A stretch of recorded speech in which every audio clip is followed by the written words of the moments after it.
2. All right, sorry about that, ladies and gentlemen. My last stream, I had to get abruptly stopped because my internet went out. What else is new? Around the time I have to do a video, it always conks out. What are you gonna do? But anyway, we'll do this again. What's up, everybody? Peter Gilmore here for another video, my second and final video of the night. This time on the main channel, Killer of Demons 66. Oh, baby. 9. Thank you all for watching. Like always, hit that subscribe button in my pants down in the description box below. Smash that like button to death. Stick it straight up there. You know what? And share the video all over the internet, and hit me up on social media if you dare. Facebook, Twitter, and Instagram. And don't forget to hit that fucking bell. Turn on all notifications so you don't miss a goddamn thing, and basically treat that bell like it's your fucking bitch. And that's all, pretty much all I gotta say about that for tonight. So that's pretty much it. All right, do this again, but hopefully we won't go off this time. But you know, it happens. I can't really control that, but I try to, but I can't really. But what are we gonna do? But I digress. All right. So on this late Monday night, and you know what that means. It's Monday night, October the 17th, 2022, or if you're watching on the replay, October the 18th, 2022. On video number 2, check out my video on the Peter fucking Gilmore Wrestling channel. My video about Triple H having to step away from the WWE this week because he got the COVID, he got the fucking virus, and the road dog, Jesse James, is now taking over for Triple H and his duties.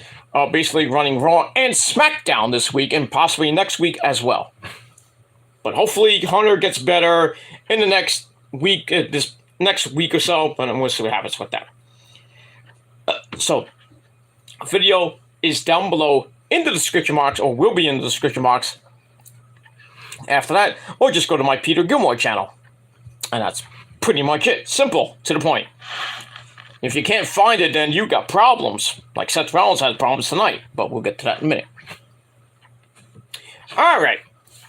It's late. It's after 1 a.m. I should have done this like 10 minutes ago, but stupid router messed up on me, but it's okay. I got to get a new one. But in any event, we got Real Rally Sport Rally in the chat. What's going on, bud? Missed you for the last couple days. He's in the chat, my good buddy from that great country in England. One of the good boys. One of the good boys from England. There's not that many people I know from England that are good besides, you know, Kevin Daddy and Real Rally Sport Rally, but it is what it is. All the other people from England can suck a fat one. But it is what it is. He's got a great channel. His channel is starting to grow a little bit. Over 130 subscribers on his road to 150. I only know this guy for a couple months, so keep going, buddy. You'll get there. You're going to get to 150, hopefully by the end of the year, maybe. Keep going. You might get to 150 close, maybe. Not, I doubt you get to 200, but 150 by the end of the year is not bad. But it is what it is, you know. But get those subs and keep doing what you're doing, my friend. Keep doing what you're doing. That's it. Thank you for supporting me. And like I said, he's one of the good boys. And that's all I got to say about that. All right. Hope everybody had a great evening here in wherever you may be. Rained earlier today. The sun came out, came back Pretty much the sun was like in and out today, a little bit overcast today, and then it started raining right around 7 o'clock. And really pissed off those Yankee fans tonight, and the Cleveland Guardians tonight, too. They were supposed to play at 7. There was a delay. They said there was going to be rain in the forecast, like in the next hour or two. They were thinking that it was going to clear up. But there were it was on TBS, and then they had to play 2 fucking hours of that horrible game show called The Cube with Dwayne Wade. That show sucks. So they played 2 fucking hours of a marathon with garbage, and in between, like after the show, we would hear Ernie Johnson on TBS like, "Oh, well, we haven't found anything out about the game yet," and then Raw went on, and then people were like, "Oh, Raw, well, I guess we'll watch Raw," and then kind of, when the Yankee game goes on, we'll just switch to the game. These fuckers in Major League Baseball waited till around 9, almost 9:30 to call this fucking game. They postponed the game. Why didn't you do that at 8 o'clock or 8:30? You knew it was going to rain and it wasn't going to stop. It's still raining. Well, now it's cloudy. It stopped like an hour or two ago. You think you're going to play at 12 o'clock at night? Yeah. Okay. And the fans are going to stay there until 12 o'clock at night when half of them got work tomorrow. You should have canceled the game at 8 o'clock. Not have the fans and the players and the grounds crew and the cops and everything like that wait 2 fucking hours. And you listen to stupid meteorologists and say, "Oh, it's going to clear up at 10, and it's still fucking pouring." Morons! Now the game is tomorrow at 4 o'clock. Well, even though it's going to be nice tomorrow, which is, yeah. But it just boggles my mind. They had to do this at 6:30 tonight. Well, at 7 o'clock the game was. Why didn't you do it earlier today? At 4 o'clock, when it wasn't really raining, it was sunny. You could have got this game done by now. It's what you get, Rob Manfred, for putting the fucking playoffs in like every freaking day. I mean, you can't control the weather, but if you know it's raining during the game or it's gonna rain right before the game, at least give it an hour at most. And if it's gonna keep raining, then you postpone it. But this really fucks up the Yankees and the Guardians. Because they gotta play tomorrow. Whoever wins has to go right to Houston. This game is probably gonna end about 7, hopefully it doesn't go extra innings, like 18 innings. But I would think this game is going to end about 7 o'clock, maybe 7:30 the latest, hopefully before 8 o'clock, because Dynamite's coming on TBS. I don't think there's going to, if they go extra innings, you're going to see that game on TBS or TNT, because basketball starts tomorrow on TNT. And I don't think anybody in that arena where Dynamite's going to be tomorrow, I don't even know where, at Cincinnati. Nobody in the arena in Cincinnati is going to wait till like 8:15, 8:30 for Dynamite to go live. And then you got dark tapings after that. Or before that, I don't know. Stupid. It's stupid to have it on fucking TBS, which is even worse. Put it on FS1. Or put it on Fox. Nothing's on Fox on Tuesday night. Nobody gives 2 shits what's on Fox. Yeah, but the American League Championship Series is going to be on Game 1 is on Wednesday night on Fox. The National League is on,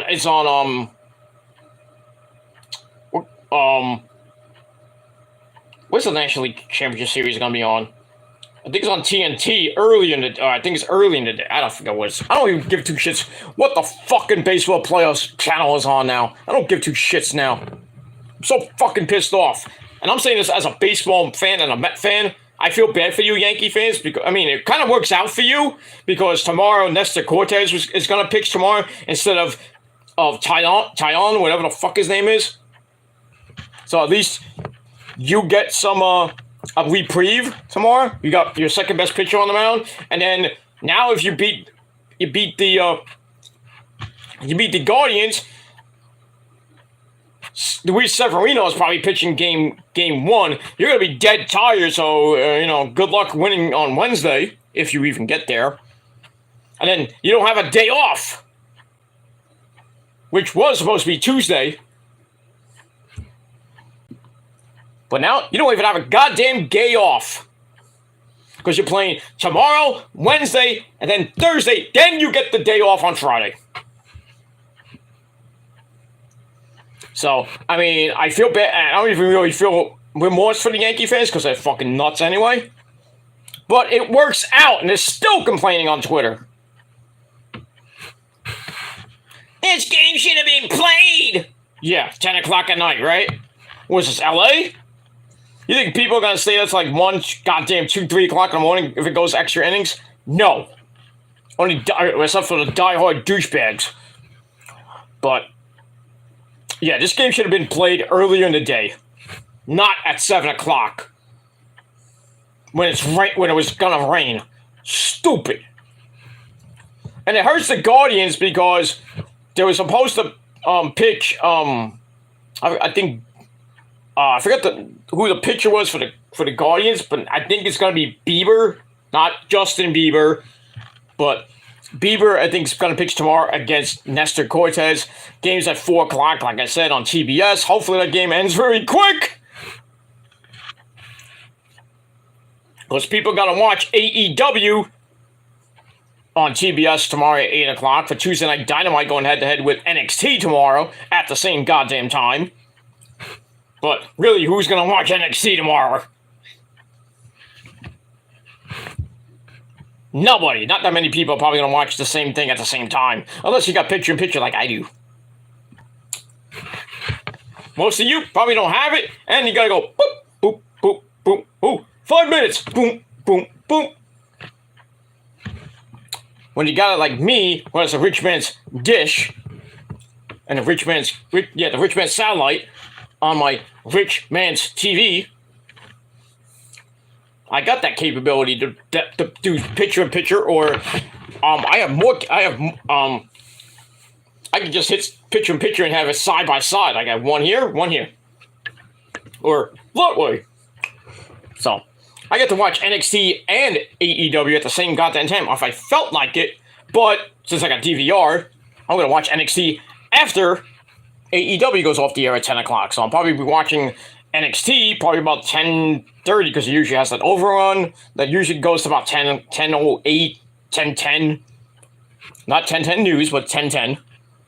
At most 10:15. So probably about 10:30 I'll watch NXT. And then I'll do my NXT and AEW review in full tomorrow. Tomorrow night, probably about, I'll try to get it up by around 11 o'clock. Fucking router, once again, conked out. Now I have to just go on regular thing on my phone. I would do StreamYard again, but the same fucking thing would happen, so. I apologize greatly for this. Just really ruins my fucking video. Really does, but I'm not gonna let it bother me. Just gotta roll with the punches and get to what's real, like David E. Roth used to say. But we're gonna continue, whether we like it or not. So we're back. We're back. All right. Now, before I went on a humongous rant and then the freaking internet went off, but at least I can still go on my phone and I won't have to, you won't see the buffering and all that shit. So I'm just gonna keep going and then I have to restart the router again. It's like these fucking routers that you get from your local cable company. Sometimes they're good, sometimes they're bad, sometimes the signal in your area sucks dick. But it is what it is. I don't care if anybody clips this and I went on a humongous rant. Peter gets mad at his router. Ah!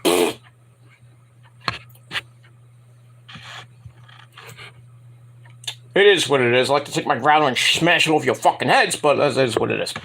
But I digress. I'm going to move on. Alright, so like I said before, I was rudely interrupted by the internet going off. And I can't get it back right now, but at least I have 4Gs on my phone, so I can just keep going on my phone. But just ruins it when you look back at the video. So you get that little blurb and then it comes right back. So, but it is what it is. I'm not going to re-record because I'm not going to re-record a third time. So you get what you get. Alright, so like I said, with the whole Yankee situation, I mean, they got the second best pitcher on the mound tomorrow, Nestor Cortez, and Cleveland got all pissy, you know, because, you know, if they win tomorrow, then their whole rotation gets messed up. Well, both teams' rotation was going to be bad anyway going into the Houston series, because it went 5 games. So, why the fuck are you teams, are you both fucking complaining? Just go out there tomorrow, play a goddamn baseball game, and then worry about Wednesday night, okay? Shut the fuck up. And all you fans out there complaining as well, shut the fuck up too. I paid 100 hours to get to this game. That's calling $60 for the parking at that stupid construction site. I wasted 100 hours. Yeah, but you get in for free tomorrow, morons. Because you have to bring back the ticket. They will be honored tomorrow. See how these fucking baseball fans, these wannabe baseball fans, thinking they're big shots, have to complain about every goddamn thing, including the wannabe Met fans. And sometimes I'm a diehard Met fan since 1980, basically, 80, 81, when I was a little bitty boy, little bitty hoaxer dude. You know, I would complain about the Met, you know, the Met game sometimes, you know, like, it's a rain delay and they still want to play. Or just, some ridiculous thing happens happens during the game, like, you know, a delay takes like 2 hours for a delay, you know, it's raining and then it stopped, and then they canceled the game, it stopped raining. I understand player safety and everything, but come on now. But this situation just shows you how Rob Manfred needs to be fired. Because nobody in this fucking league can do fucking shit. If you knew it was gonna rain during the game, or around the time of it was gonna be the time of the start, and going into the game, and you know, you can't control the weather, like I said, and sometimes the weather changes.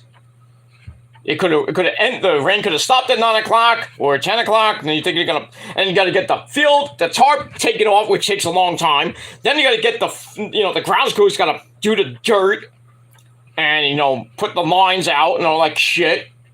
That takes like about a half hour, 45 minutes. Then the pitchers and the players have to get ready. That takes at least an hour. You know, this game, they would have played this game would have started at midnight. You think any of those fans would have stayed? Most of them are not. It's not for your diehard that doesn't have to work tomorrow.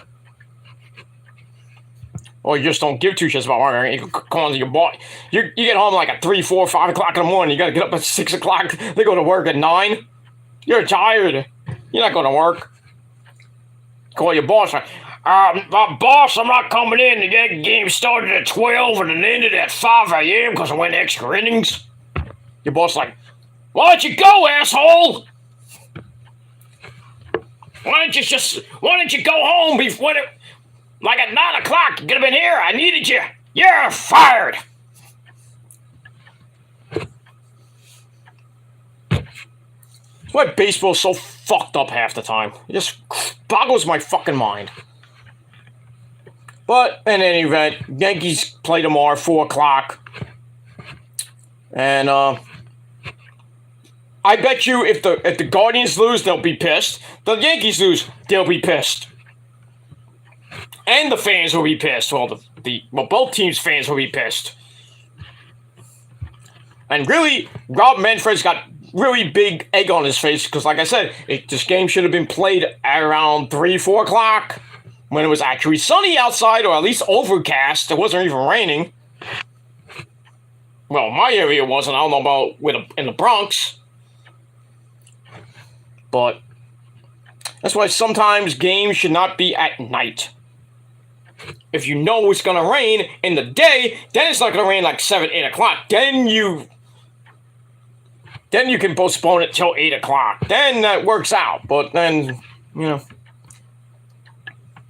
it could stop raining at like 7 o'clock. Then you take the tarp off, and then, like I said, by the time you actually get the game started, it's like 8:30, 9 o'clock. So I'm like, what's the point?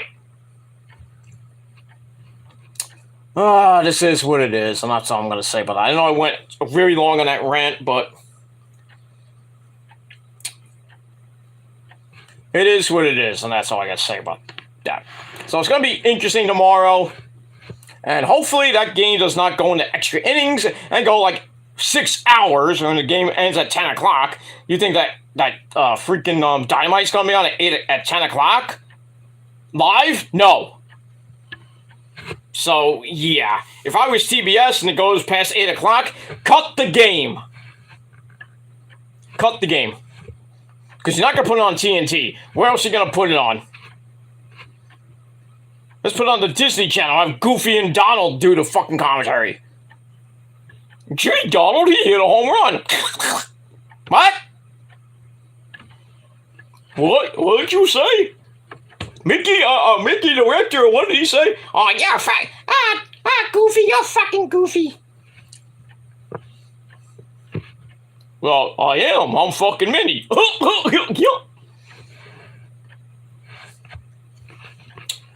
That ever popular joke. Why did Minnie cheat on Mickey? Because she's fucking Goofy. It's a lame joke, but it's funny at the same time. But anyway, let's get to something actually good for a change. And like I said, check out my Triple H video. I'll get it out of my mouth. That's what she said. Check out my Triple H vid on the Peter Gilmore channel. Link will be down below in the gobbledygook. Whenever I get internet back, hopefully on my desktop, and I gotta restart the computer and everything, all that shit. It's just a pain in the ass. But, alright. Thankfully, with my router going off, I still had my notes up, and it didn't mess up my notes for a little bit. Thank the Lord for that. Alright. So let's get into this video, because I want to get this done and break my router some more. No, I didn't break the router. I'm just kidding. But anyway, we move on. Alright, so, right now at 1:33 in the goddamn morning, it is time for your late, not too late, but late night, Monday night review for October the 17th, 2022.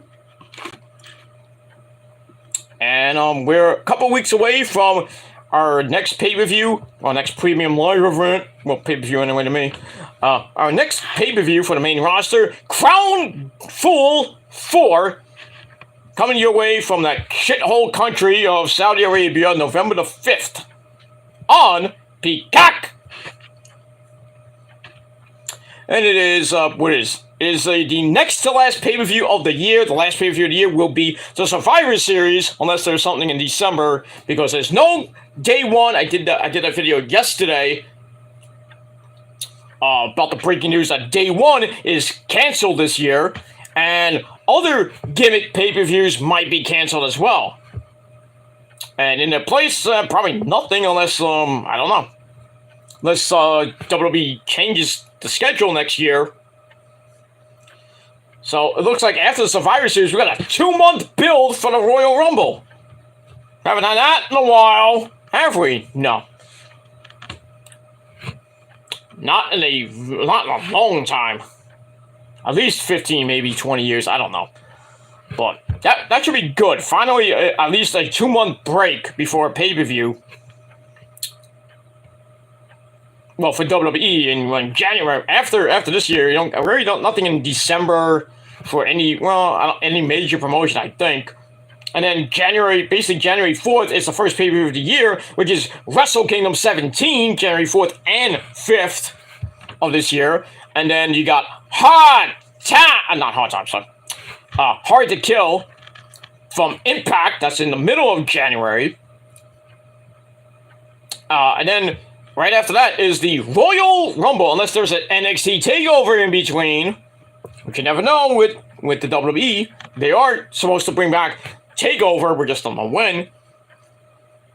I mean, after Saturday, really there's nothing for the NXT brand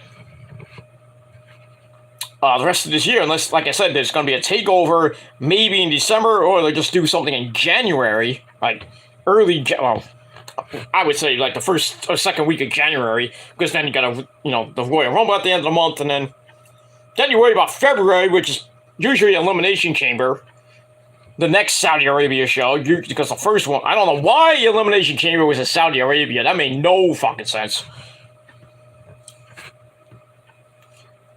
They want to do Saudi Arabia shows. Crown Jewel is basically the WrestleMania of Saudi Arabia. But I would think the other one, bring back Super Showdown, or bring back the Greatest Royal Rumble event, or whatever. I mean, they usually do 2 Saudi Arabia shows, but they're thinking about maybe doing a third one, which makes no sense. But I mean, it's okay. I mean, why do my likes and dislikes go off? That makes no sense.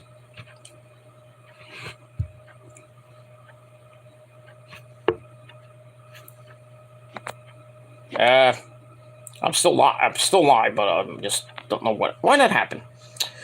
I guess I'm still live. Oh, yeah, there it goes. Okay. Sorry about that. I can't wait.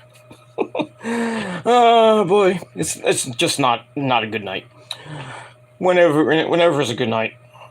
Unless you're getting good sex, then that's a good night. Which I'll get later.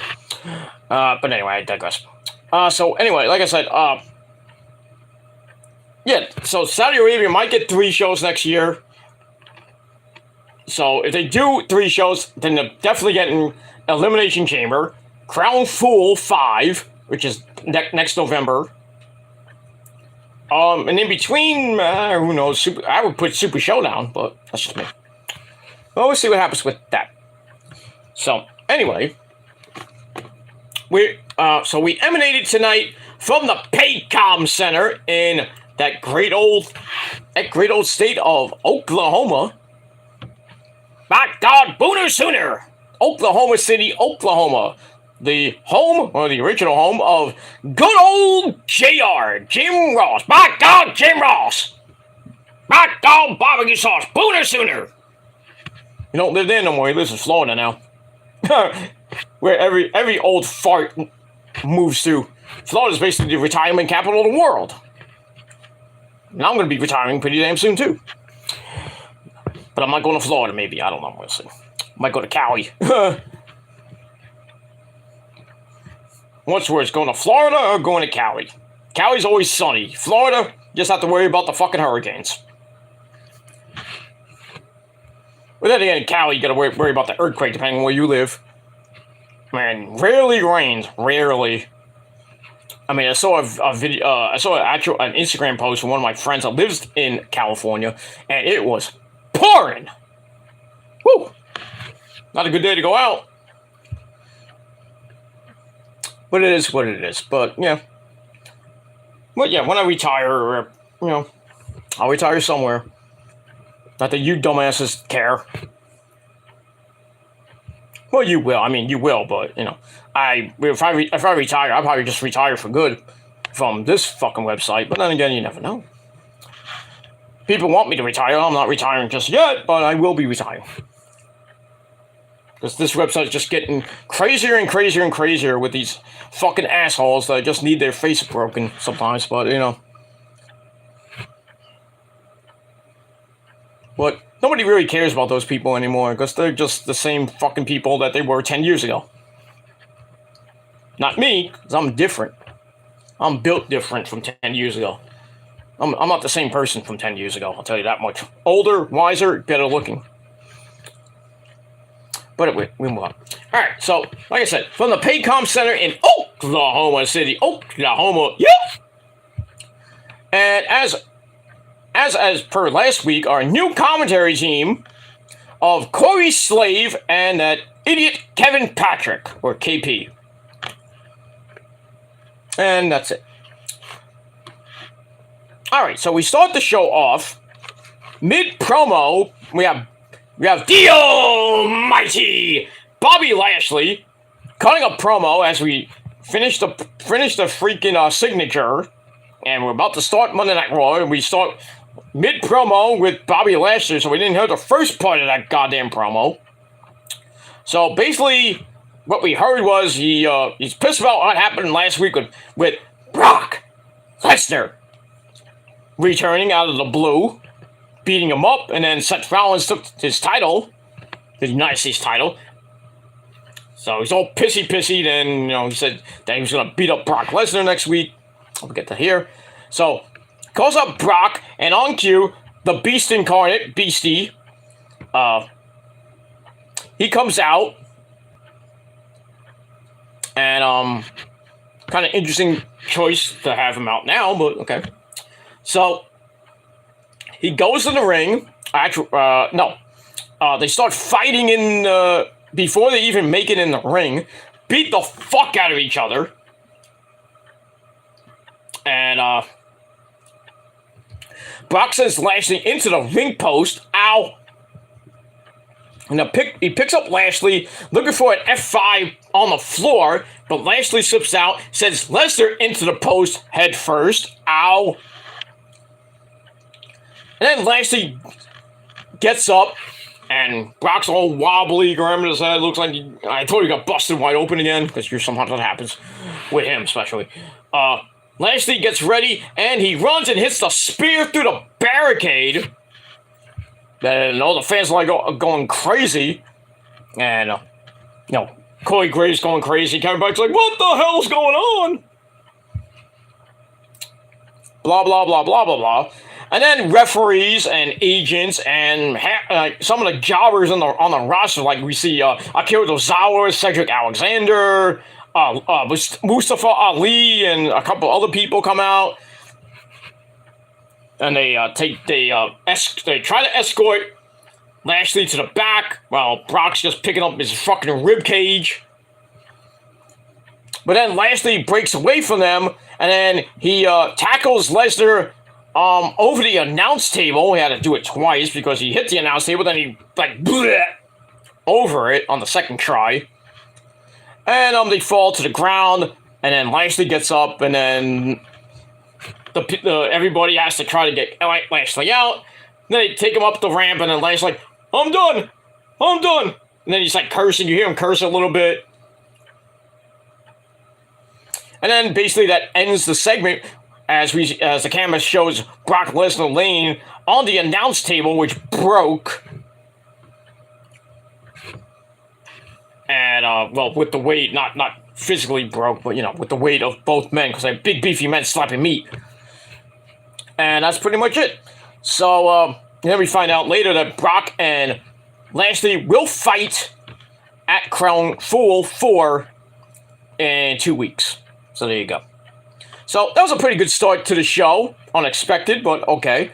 So I gave that 3.25 out of 5 stars. And that was the only good part of the show. Was everything else tonight stunk. Really, I think the first hour was decent, but then the second and third hour came. Down the drain it went. And we move on. Alright, after that, we get to our first official match of the night. We got the Alpha Academy. Shush! And I knocked over my freaking mouse. Shush! Shush, please! Oh, thank you. So we had Otis and Chad Gable coming out, and they take on the OC. Well, two members of the original club. That is our good buddies, the Good Brothers, Gallows and Anderson, coming out with the phenomenal AJ Styles with his bad hair. No, but anyway, match was all right. Nothing great. Starts off with Anderson taking Gable into the corner. And then we get the battle of the big men. Luke Gallows and the big fat man himself, Otis. They start going at it. Shots in the corner, stagger Otis. Then Carl Anderson comes back in. Then a cheap shot from the apron. Lets Otis knock Carl Anderson to the floor. As we're going to break, we come back. Get the hot tag to Luke Gallows, who cleans house, and then Machine Gun Carl Anderson gets caught with a Northern Lights suplex by Gable for a near fall. But that didn't really hurt the Good Brothers as they come back and they take Otis out. Then they pick up Chad Gable and hit the Magic Killer 1, 2, 3 because nobody kicks out of that usually. So hit the Magic Killer 1, 2, 3 on Gable.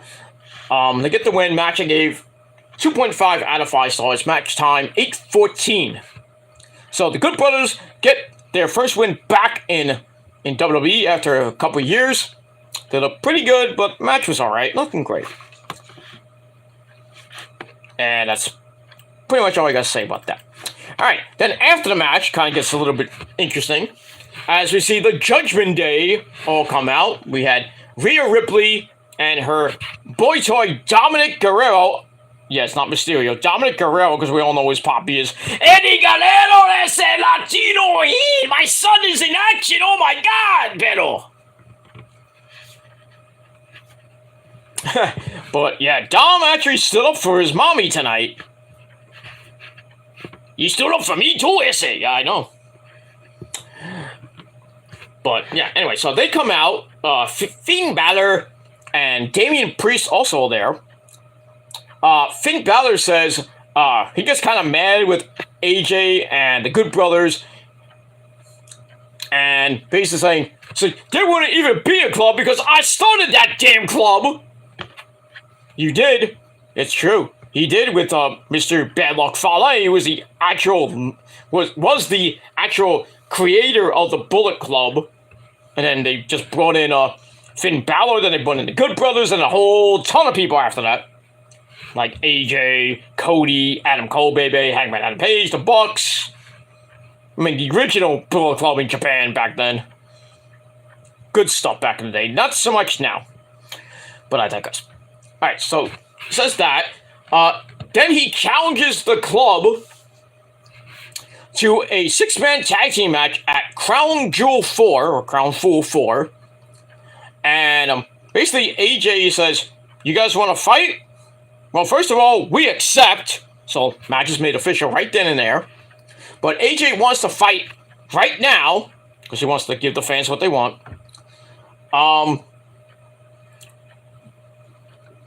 And then Dominic Mysterio kind of steps up to the plate, says AJ would run away like like his fake dad, Rey Mysterio, did to SmackDown. AJ then says, "Hey Dom, why don't you get in this ring and I'll do it with your dad. Your dad should have done to you before, and that gives you a good old whooping." Then he says like I think the line of the night. He says like something about it's like do you guys have to fight or do you have to ask your mommy? Meaning Rhea Ripley, and then Dom got all pissy. He's like, "Hey, you don't talk to her like that. I'm gonna come kick your ass." I'm like, "That's right, Dom. That's right, Dom. You step up to the plate for your mommy." I guess that big, well, not big, sorry, that pussy is pretty damn good there, huh, Dom? You want more of it? Mm-hmm. I mean, she's basically your age. I mean, I know she's going out with Buddy Matthews, but then you're going to have to talk to him. And you know all about Buddy Matthews, don't you, Dom? right? Your sister knows all about him too, Aaliyah Mysterio. That was kind of creepy. I mean, Aaliyah Mysterio was like 18 or I think she was like 18 or 21, you know, kissing a 30-year-old guy. There's nothing wrong with that, but, you know, age ain't nothing but a number, but love ain't nothing but a thing, as the great singer Aaliyah used to sing. Not the wrestler, the singer Aaliyah used to sing. Age ain't nothing but a number, but love ain't nothing but a thing. Then we go back, forth, and forth. Oh, no, sorry. I'm not going to sing Aaliyah tunes now. But anyway. So AJ challenges Dom to a match, and then Rhea Ripley accepts, but then Dom's like, well, I'm not ready to fight right now. I gotta get taped up, I gotta stretch, I gotta do this, so give me about an hour. Takes you that. I guess you're gonna be doing, fucking Rhea Ripley about 3 times. It'll take you about an hour, right? Got that kind of stamina in now? You're a 60-minute man like Ric Flair was? Or, as Jay Lethal was saying in that epic promo with Ric Flair, you don't know what 60 minutes is in the bedroom or in the ring. No, Ric Flair said that. I mean, Jay Lethal. Because Ric Flair back in the day, he was the man. Yeah, he was the man, you know, swinging his dick like a helicopter. Especially on the the flight from Doom, which is on Dark Side of the Ring. Crazy stuff back in the day. That guy, Ric Flair, he is the dirtiest player in the game, but that guy got all the ladies because he's the nature boy. But it is what it is. All right, so Dominic's like, give me an hour, and we'll have this match. So AJ's like, okay, I'll give you an hour. You can go tape up, go stretch, go drink some water, because in an hour from now, I'm going to beat the fucking piss out of you. Shit! And that's it. So we'll see what happens later on in the night with Dominic Mysterio going one-on-one for the first time against the phenomenal AJ Styles. And that's it. But you know that's going to end in a clusterfuck, and which it did. And we'll move on. All right, after that, we're going to look back at Seth freaking Rollins winning the United States title last week, thanks to Brock. And we move on. And we're going to hear from Seth right after the break. So then we go to break, we come back, Seth freaking Rollins comes out.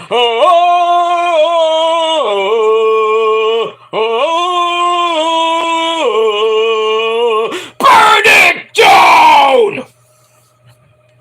Like that theme. Great theme. Great. So great. But it is what it is. Alright, so Seth Rollins comes out in all red. Red suit, red shirt, red pants, but I wish it was red sneakers. So it'd be all red, Raw's the red brand, so. Red shoes would have been nice. Not Marty from from New Japan, Marty, red shoes. No, Marty's different, I'm just kidding. But yeah, so he comes out all in red. I don't know where he got that red get-up. Probably from the Men's Warehouse, which is always our sponsor for our shows. Because when you go to the Men's Warehouse, guys, especially you douchebags who can't afford it, but if you do go there and you have the money, you go to the Men's Warehouse, you're going to like the way you look. I can almost guarantee that, some of you. I didn't get this from the Men's Warehouse. I got this from a different store. No, not Goodwill. But I don't get my clothes from Goodwill. People think I do. I get it from the Salvation Army because I'm so broke. That I don't have a job. You're on YouTube 24/7, 365. I'm like, no. I work 25 to at most 40, 45 hours a week. And I still make more than you in an hour. So. And I proved that already. I don't even have to show receipts anymore. Just go with it. And if you don't like it, too bad. Because you probably have a shit job flipping burgers at Burger King. Making your $15 an hour. Or $16.50. I make more than that. I make almost not double, but I make a little bit more than you guys do. I work 12-hour shifts. I mean, who gives a shit? Who gives a care? I don't care if you work 150 hours a week and you make more than me. I don't give a shit. Job's a job, whether you like it or not. But most of the time, you supposedly have a job, but you focus on petty fucking bullshit drama with people. Like me and other people. Should focus on your job, making that money to, you know, and if you have a significant other, focus on that, but you're focused on fucking YouTube. My focus is not on YouTube. My focus is on my job, my health, my gorgeous wife, and my family, and my friends, and that's pretty much it. I don't give two shits about YouTube. YouTube is a hobby. It's not life. Some of you people need to get that through your fucking thick skull. Or just get it beat into your skull.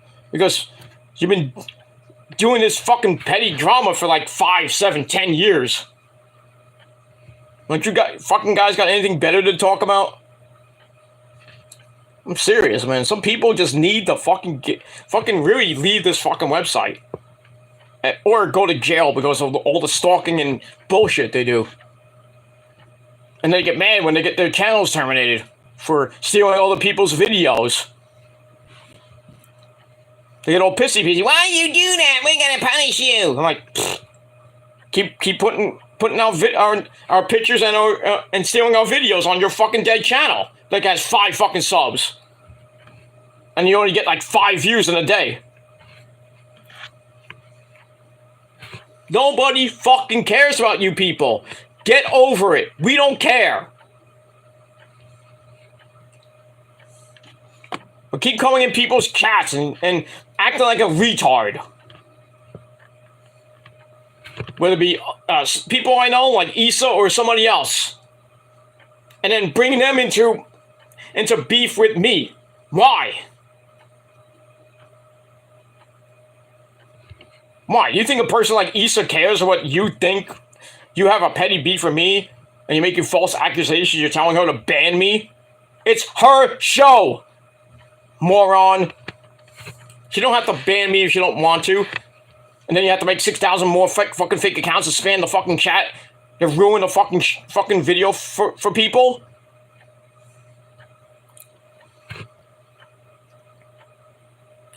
And then you get all pissy, but you get blocked. Or you get timed out. But then you come back with the same fucking shit.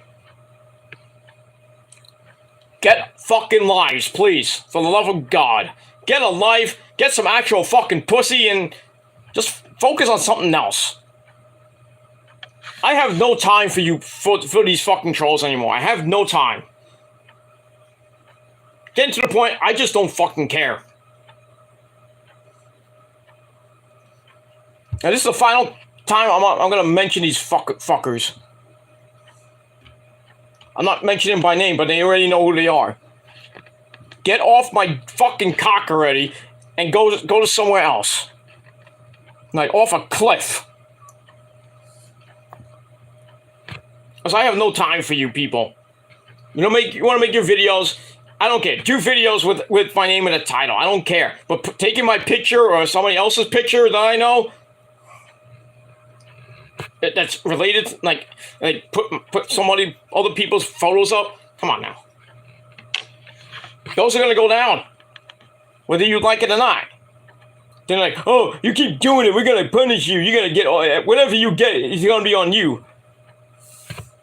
Then don't, like I said, don't fucking do a video about me with my picture or stealing my video, because it's gonna go down anyway.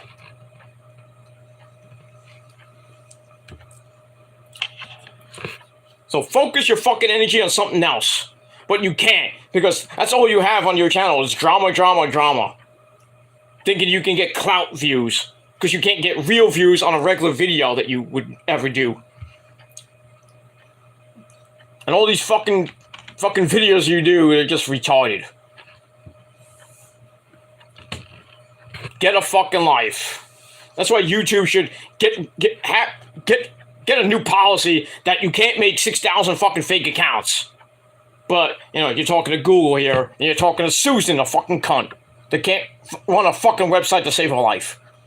So, this is gonna continue whether people like it or not.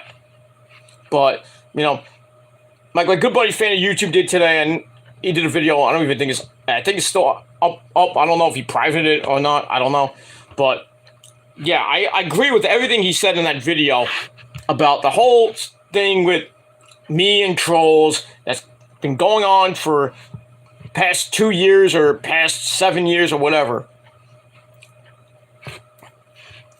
It's not going to end until one of us walks away. And I'm walking away. But if you motherfuckers can't walk away, then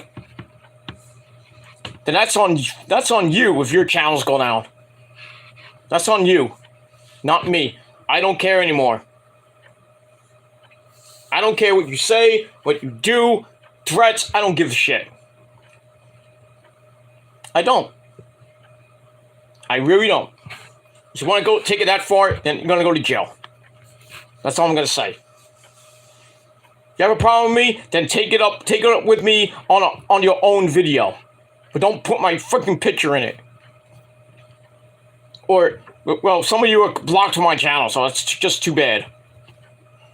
If you don't like what I say, then block me. Do not fucking comment on my channel, because if you leave a fucking comment, then I'm just going to block it. Bottom line. I don't care if you sub to me and hit the bell. I really don't give two shits. You're blocked. You can't comment. All you can do is watch my sexy ass and learn something, how to do a fucking video correctly. But it is what it is. Fuck you guys. Go to hell. I'm done with you people. That's it. Moving on. I'm moving on from these fucking retards. And, you know, that's it. I'm just done. Too much fucking stress for the last few years with these fucking people. So, I don't care anymore with what videos they do anymore. I really don't give two shits. I don't care when they come into people's chats and try to you know, instigate shit, because that's what they do, not me.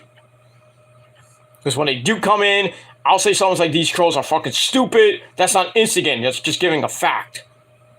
But if you wanna come in people's chats and spam the chat with stupidity and your fake fucking accounts that are just retarded, then you're gonna get blocked every fucking time.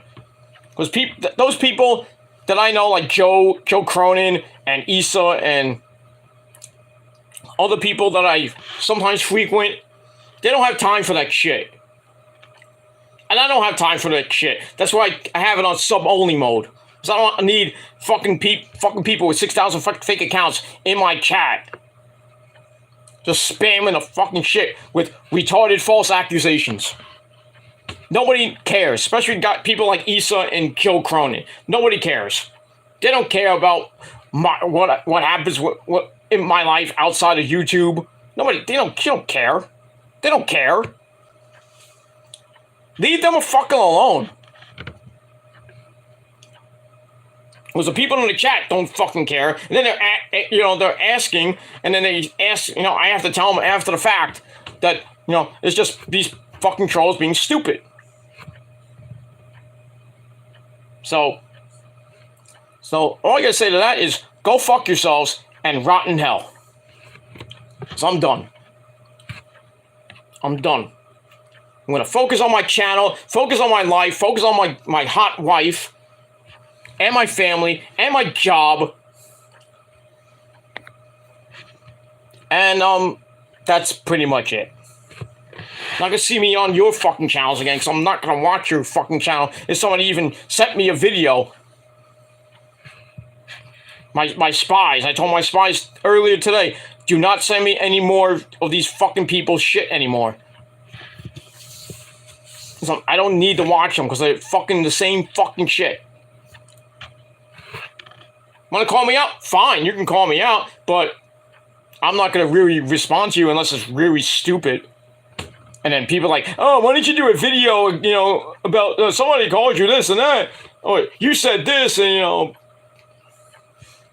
I have to play damage control. It's like, oh, I said this, and I didn't mean what I said, blah, blah, blah. I don't need that shit. I don't need to go back and forth in 6,000 videos. I'm not going to do that. It's going to be one and done from now on. But, like, you know, with these certain people, they don't need the fucking video anymore. So, fuck you, man. Let's move on. Alright, so after the... so we see Seth Rollins coming out with a red suit from the Men's Warehouse. Because he likes the way he looks. So he gets on the mic, brags about being the new champion, the new nicest champion. And he's going to wipe the floor tonight with Matt freaking Riddle, the Weed Man. So then we hear the music, the kind of new music, I think it's new music, from Mustafa Ali, who got a United States title shot against Lashley and lost. But then, you know, Ali's like, I want one more shot. And then Lashley's like, oh, you know, you did good, kid. So, yeah, maybe I'll give you another title shot. But that never happened. For obvious reason. So he comes out to interrupt with all fucking people. And so he congratulates Rollins on the win, even though, you know, you had help from Brock, but I'm not going to talk about that. So Rollins like, hey, look who's here. It's Mustafa Ali. He came out of catering. So anyway. So Ali says, Bobby Lashley promised me the next shot. And, well, since he's not the champ anymore, now you're the champ, I want my shot at your title. Well, you have to get past Riddle first. No matter who the champion is. So Rollins starts laughing at him. Because Ali really doesn't belong in his ring. So he gets to the ring, and he has his hair all braided up. Nobody cared. Then they start going back and forth, and then Ali does the unthinkable and takes Rollins' creepy weird glasses off. And he goes right up to him and says, well, Seth, now I'm your freaking problem. So Rollins calls him a good man, a father. Yeah, 3 kids. Crazy. Well, not like Matt Hardy, who just can't stop having kids. Well, he kind of stopped. He hasn't had a kid in what, like a year or two now? I don't know how old is his Evie, the new one he has? Like about a year. I think it's getting close. Well, it's a year old now. So it's been about a little over a year since Reby Sky opened her legs again. But then again, you know, all the creepy stuff that's on their Twitch channel and on Reby Hardy, her Instagram page, showing her and Matt, like, basically freaking having simulated sex in the pool and all this shit and parties and shit. I'm like, yeah, they're gonna have kid number 5. Because Reby can't close her mouth and can't close her legs because it's open like a 7-Eleven. If you want it, you can get it at a 7-Eleven.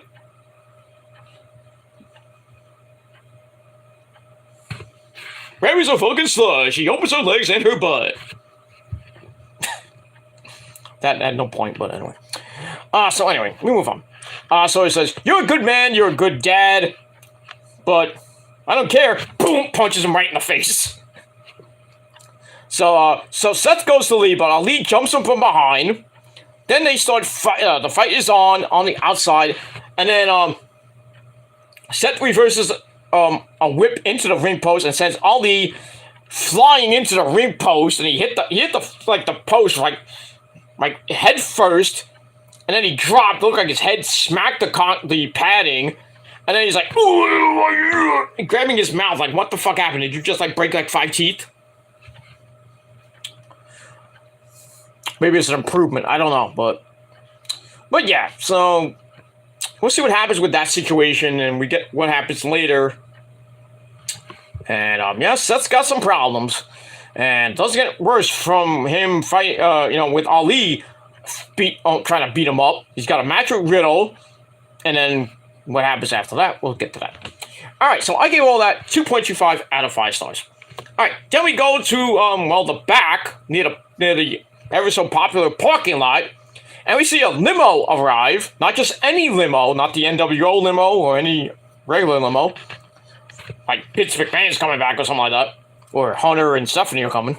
But we have a limo with horns on it, and there's only one man that has a limo with bullhorns on it, and that is our great friend, one of the best SmackDown champions in history.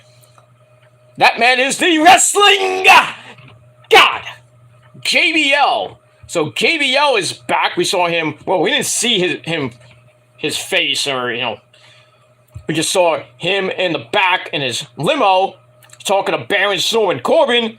He's like, "Where have you been? Get in here." So there was talk. There was talk that JBL is going to like mentor Baron Corbin in his kind of new gimmick, or just I don't know what, but anyway. So JBL arrives to the arena, and we're gonna actually hear from the former undisputed SmackDown champion, former United States champion as well, tag team champion.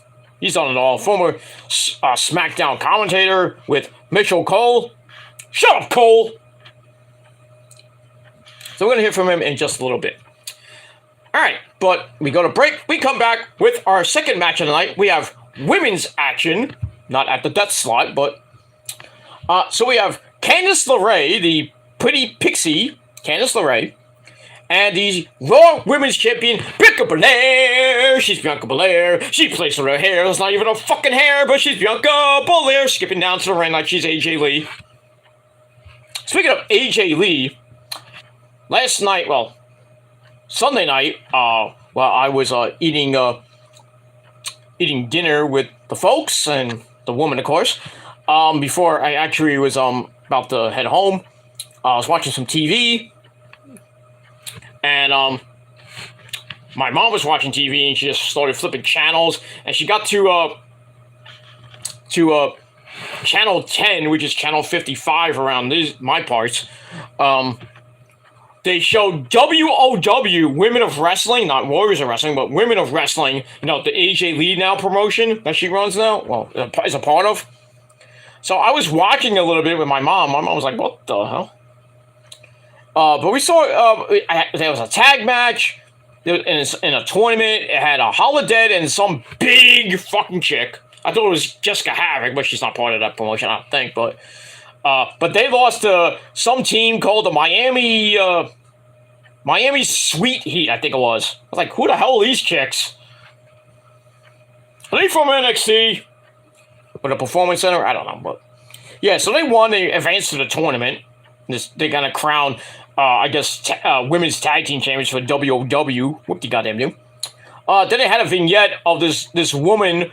I thought it looked like Lady Frost, but it was not Lady Frost. It just showed her with like snow coming down, and she's like pretending she's on the water. Like, what the fuck? Like, who are you? Who are you? What's your name? Ah! So she's taking on some other woman wrestler. So they get to that match, and me and my mom like watching it, and I'm like, my mom's like, this ain't real. I'm like, Mom, don't say the fake word, please. I was like, please don't say wrestling is fake in front of me. That I've been watching wrestling for 40 goddamn years. Not the same as it was back then, though. But even when my my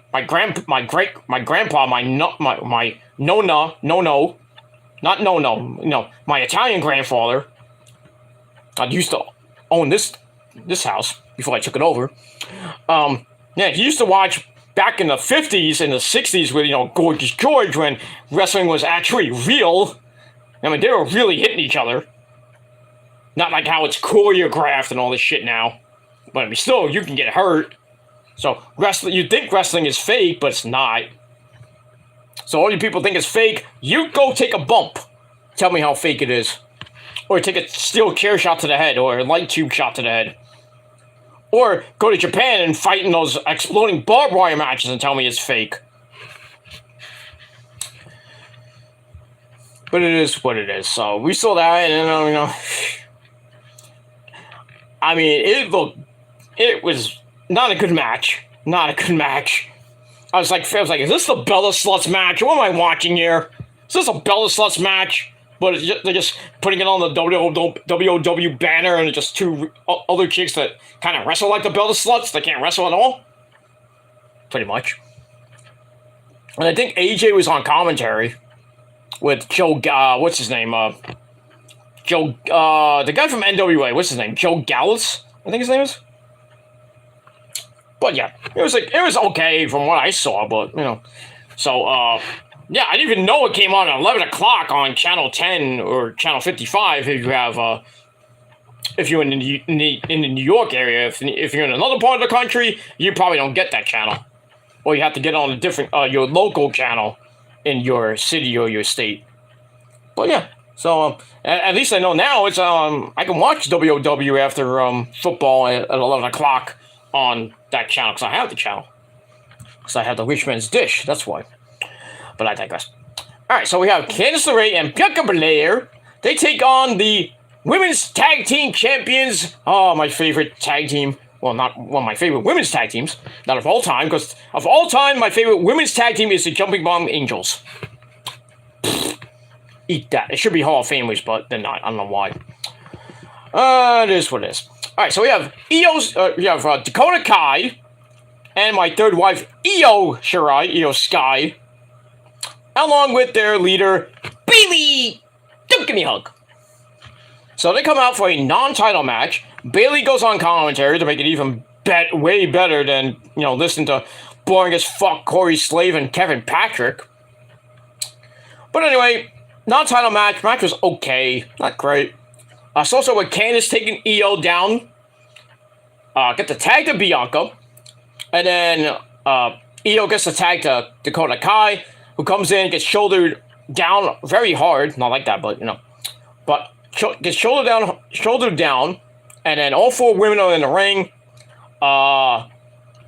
So Sky Kai, we're going to call him Sky Kai, knocks to the floor. Candice then hits a springboard dive onto the champs. We go to break. We come back. Io rolls up Bianca for a near fall. And then Dakota Kai comes in and pulls Bianca down by her fake braids. Because, it's not really her hair, but it's Bianca Belair. So she pulls her down by her braid. That doesn't last long. As Bianca gets the hot tag to Candice LeRae, who hits a step-up back splash on the Dakota Kai's back. Ow. Then she goes up top, but gets pulled right back down by Dakota Kai.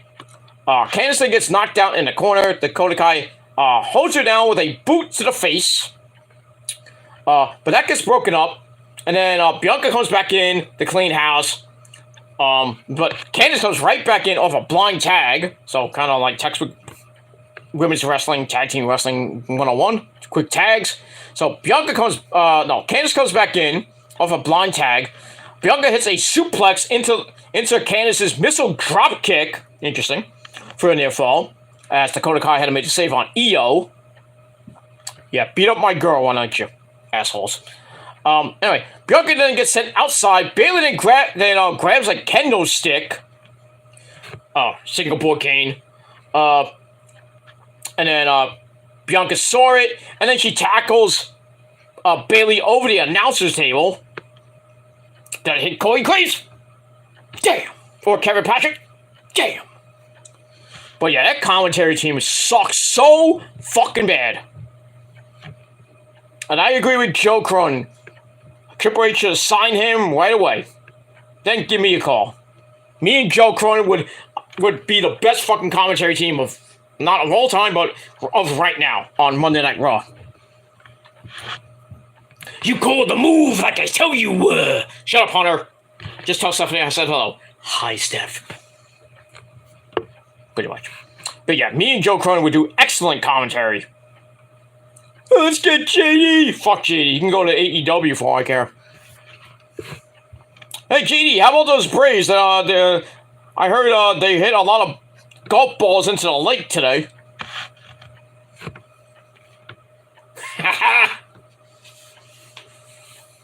Because they're playing golf with the Mets right now. Tea time at 11 a.m. tomorrow there, JD and your Braves. Make sure you shine up those golf balls. Because you have tiny balls yourselves. Oh, no, I digress. Alright, so Bianca takes Bayley over the announce table. So that leaves Candice to basically get destroyed by Sky Kai. They kind of hit a weird finisher, a double electric chair. 1, 2, 3 on Candace. Match time 12 minutes, 11 seconds. And there you go. So, Damage Control, the women's tag team champions, get the win in a non-title affair. And the match I gave 2.25 out of 5 stars. And that's pretty much it. And we'll move on from there. Alright, then we go to the back. We have the Weed Man, Matt Riddle. He's with the returning Kathy Kelly. And my God, she looked gorgeous. Woo! Smoking hot. Not as hot as like other interviewers like Charlie Caruso. Should have never fired her or released her or got rid of her. I know she's doing ESPN now and all this stuff, but you get rid of basically one of your hottest freaking interviewers next to Kayla? Come on now. I mean, nothing wrong with Sarah Schreiber. I mean, Sarah Schreiber's she's attractive. It's not really my type. I would probably hit and pass, but at least she's way better than looking than Erin Mar-On. Well, at least Kathy Kelly's back on Monday Night Raw, so that's a plus, doing interview duties with Byron Saxton, who should be fired. And then they have on Raw Talk, I forgot her name, but people are saying that she's pretty damn hot. I don't watch Raw Talk, so I could care less. But it is what it is. I mean, the hottest interviews in WWE right now is, besides Mackenzie Mitchell, Kayla Braxton, and Kathy Kelly. That's it. Right now. But I miss Charlie Caruso. I do. I met her, too. And I told her how she's one of my favorite freaking female announcers of all time. She thanked me. She gave me a smoochie. On the cheap. I wish it was on the list, but, But I digress. Alright, so Matt Riddle's in the back with Kathy Kelly. He's ready to win the United States title. Again. For the second time. And then Mustafa Ali comes in. Why not? And he's like, when you win there, Riddle, I want my title shot. Me want title match.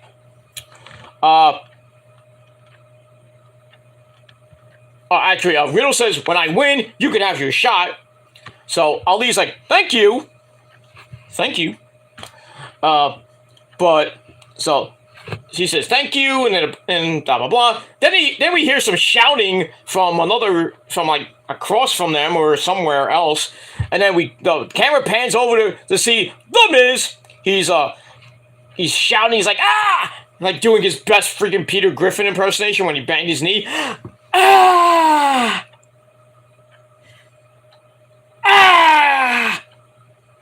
He's still not talking about his knee.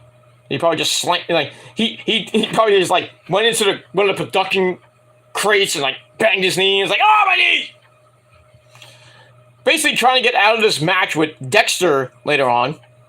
So Riddle talks about knowing a sanitation engineer.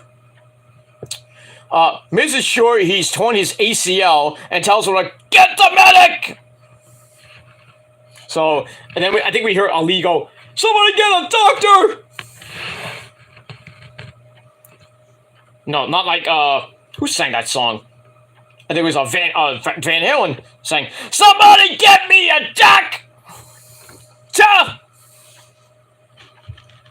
Great song. Great early, Van Roth song. Good stuff. Good stuff back in the day. But, you know how much I really don't like the original Van Halen with David Lee Roth, even though David Lee Roth's a great lead singer. Boozy boozy bop, boozy bop. But I mean, of all time, my favorite Van Halen lineup of all time is and always will be Sammy Hagar. Van Hagar is the best. Then it's David Lee Roth, and then that schmuck Gary Sharon. Fuck Gary Sharon and fuck his Scream. I hate that man. I really do. I mean, I like Wholehearted and everything, that song Wholehearted, and More Than Words, which is really, it's a good song, but a really dorky ballad. But, yeah, I mean, Betancourt's a pretty damn good guitarist, but the band itself is two singing hits. I mean, really, people say there's a third hit, but I care less for that hit. But Nuno Betancourt's a pretty damn good guitarist. Gary Sharon's an okay singer, but still the band stinks. One of those late 80 wannabe hair metal bands. But I digress. So yeah. So Miz wants to get the doc because he tore his ACL. Bullshit. You just don't want to fight Dexter, right? And that's pretty much it. All right, so I gave that 2.25 out of 5 stars, and we move on. All right, then we stay in the back with our next segment. We have the Judgment Day. They're getting Dom ready for his match with AJ. You see Rhea Ripley like rubbing his shoulders, and Dom's like about ready to come in his pants. Oh, it feels good there, mommy. Oh yeah. So we get that. Then we see Cora Jade from NXT, who was gonna be on the show to pick Roxy's poison. Because Roxy was on SmackDown, she picked Raquel Rodriguez to fight Cora Jade on NXT tomorrow. So Cora Jade's there. She comes up to Rhea Ripley, and Cora wants Rhea to come back to NXT and hurt Roxy in their Pick Your Poison match tomorrow. And Rhea's like, I'm in. So tomorrow night on NXT, for the Pick Your Poison matches, we got Roxy versus Rhea Ripley, and I think Rhea's gonna whoop her ass. And then we got Raquel Rodriguez taking on Cora Jade, and I think Raquel's gonna win that. So both women in the Pick Your Poison match will probably get beat up ahead of their Weapons Wild match on Saturday. That's gonna be barbaric. Not as barbaric, but you know what I mean. Not ultra violent like you would see in GCW. And if you hate GCW, fuck you. Tell me that's fake. Yeah, there's a video that's out of some indie promotion. Some guy is like outside the ring, and there's another guy that has his face up to the guy, and the guy's like straddling him with his his schlong. Basically over, like, not straddling him, like, over his face. And the guy's like, the guy oops, sorry about that. Hit the button. I pushed the button. Yeah, the guy on the outside basically, like, pushing the other guy in the ring who's, underneath this other guy, pushing him like a seesaw, and the guy's head's like, bump, bump. But basically, his head's like knocking right into the other guy's dick. I'm like, what the fuck am I watching here? People are like, that's fake. That's fake. Okay, then you tell me that Jun Gasai, I mean the crazy monkey from Japan, the deathmatch guy from Japan, the legendary guy. You think him kissing Effie at the end of their hardcore match was fake? Both guys are gay. At least I think they are. I know Effie's gay. Or at least maybe gay or bi. There's nothing wrong with that. Just don't splash on me. But I didn't know that Jun Gasai was gay. Or bi. We know Kenny's bi. He kissed Marty Scurll in Japan when they were dressed up as Aladdin and Princess Jasmine. People thought that was fucking fake. The only thing fake is your theory. Not Austin theory, but your theory is that wrestling is fake. But like I said, if you think it's fake, then go to a wrestling school and take a bump. Then come back at me when you're fucking back or you have a concussion. I went to wrestling school and I got a concussion. It's still fake. Yeah. Fake when you're out 6 months with a concussion. Moron. So, go fuck yourself. All these people that think they're gonna get rid of all of us in the wrestling community. There's a lot of people, dude. So, yeah, you'll try, but you can't get rid of like half the IWC. So, kiss my ass. Move on. All right, so we got that. So Roxy versus Rhea Ripley And Corey Cage versus Raquel Rodriguez in the Pick Your Poison matches tomorrow night on NXT. And move on. All right, so I get that 2.25 out of 5 stars. All right, then we hear the music of the Wrestling God. JBL comes out for a special appearance. The fans give him a nice little pop. So he gets in the ring, and he's all happy and everything, but he's like, I got an announcement to make, and he's like, I'm sorry, blah, blah, blah. I'm like, what are you sorry for? We haven't seen you in like in the ring in a while. Basically, you're doing, sometimes you're on the pre-show crap. So it's like, I'm sorry that I have to be here in this fucking hellhole of Oklahoma City. And he starts making fun of the Oklahoma Sooners football team for losing to a real team like the Texas Longhorns. And said that, Texas is a better state than Oklahoma and shit like that. So basically getting the heel heat. If JR was there, it was like, son of a bitch! Back on! So anyway, JBL talks about Rey Mysterio leaving Monday Night Raw for SmackDown. So he was talking about that like for for that segment, and then for I'll get to it in a little bit. On commentary, he's talking about Rey Mysterio. I'm like, why is everybody talking about Rey Mysterio now? Okay, so it talks about that, and it turns out that thanks to a trade, there is a new star on Monday Night Raw. And that is, the former Lone Wolf, former broke-ass Corbin, or bum-ass Corbin, or Happy Slappy Corbin, but now we all know him as Baron Corbin. So Corbin comes out with, looks like he has new music, big entrance, with his stupid Titantron looks like crap, like came from the 1980s almost. So Corbin comes out, and what the fuck was he wearing? Looked like he got something out of Goodwill. I was like, what the fuck did you get this from? It wasn't from the Men's Warehouse. So I guess he didn't go there and he didn't like the way he looked. I don't know. He didn't guarantee it either. But I digress. Anyway, so JBL then starts mocks modern stars, such as Dolph Ziggler, who are taking money and TV time that could go to people like Corbin. So he kind of makes it like, if Dolph Ziggler was in the Attitude Era, blah, blah, blah.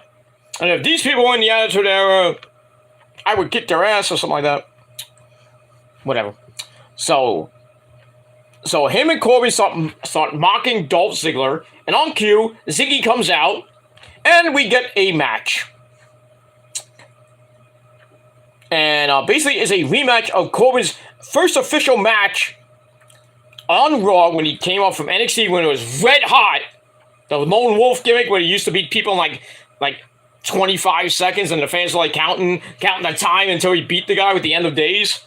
And usually it's like 20 to 30, maybe 45 seconds to a minute. That was good. I wish he went back to that. That would be actually good instead of this crappy gimmicks that he's had.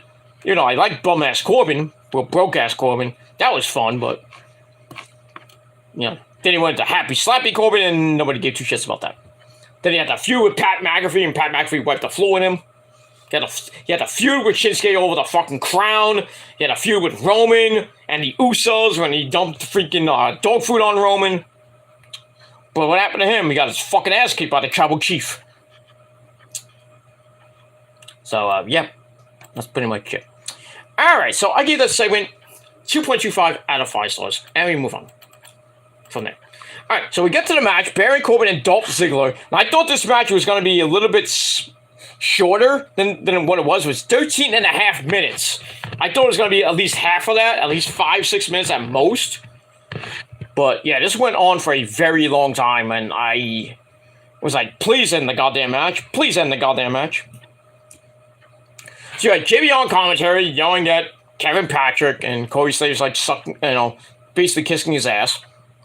So Corbin kicks Ziggler right in the face to start, chokes him on the apron. Ziggy fights up, knocks Corbin into the corner. Then he hits good old-fashioned Arn Anderson eye rake across the top rope, circa 1986. Then we get a reverse suplex by Corbin, gives him a near fall. Then a big clothesline, almost the like the clothesline from hell. Puts Ziggy on the floor. Then Corbin sends Ziggy into the steps to keep Ziggy down as we go to break. We come back, Ziggy starts hammering away, but gets caught with a fallaway slam to cut off his momentum. But Ziggy comes back with the jumping DDT for a near fall. But Corbin comes right back with Deep Six, which never wins a match, kind of like the Blue Thunder Bomb. And gets a near fall of his own. Ziggy comes back. He avoids a couple of moves. Then he hits the zigzag. I thought it was over, but Corbin kicked out at 2. Corbin comes right back with the end of days off the ropes. 1, 2, 3. Baron Snowman Corbin gets the win in 13.5 minutes. And I didn't give 2 shits. So I gave this match.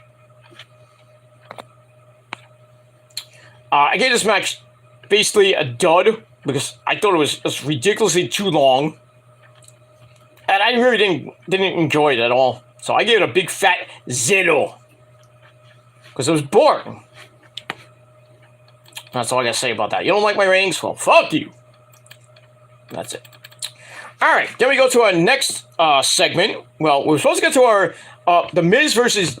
Actually, well, before we get to The Miz and Dexter match, we have another segment with The Miz, and he's in the trainer's office, or trainer's room, I should say, and doesn't want anyone to come near his knee. But then we see Byron Foxton come in, suggest that Miz staged the whole thing. Oh, really, Byron? You didn't think of that, idiot? We knew he was faking it. Oh, yeah, I think you're faking it, Miz. No shit. That's why Byron fucking sucks, man. So stupid. But anyway, so Miz starts yelling up a storm. But you know, he's yelling and his knees hurting at the same goddamn time. So then we hear a voice from look like outside the room going, "It's Dexter Lumis!" So Miz pops up off the table and gets up and appears to be fine. Then we go outside the door. It's Johnny Wrestling, Johnny Gargano. He was like, "Oh, I'm sorry. I thought you were somebody else." So he was mistaken about Dexter, but was impressed by Miz's recovery, saying, "It's a miracle." And yeah, the match is still on, so we get that. Then we got another segment later on with Johnny as well. We'll move on from it. We got a couple of segments with Johnny and Miz for some odd reason. I think it's leading to a Miz Johnny Gargano feud or match somewhere down the line. And we move on from that. All right, so I give that 2.25 out of 5 stars. All right, after that, we get a segment with MVP and the big black diesel himself, Omos. They don't think too much of blood Strowman. We're going to have a match at Clown Jewel in the battle of the big beefy men slapping meat. So MVP says giants aren't real, but monsters are. Meaning Omos. So we'll get that. So I gave that 2 out of 5 stars. I didn't think it was anything great. And I think this feud is going to be boring. And the match is going to be boring in 2 weeks. And that's it. Alright, after that, we get a recap of the very weird Bray Wyatt segment from SmackDown. A bit condensed because of time.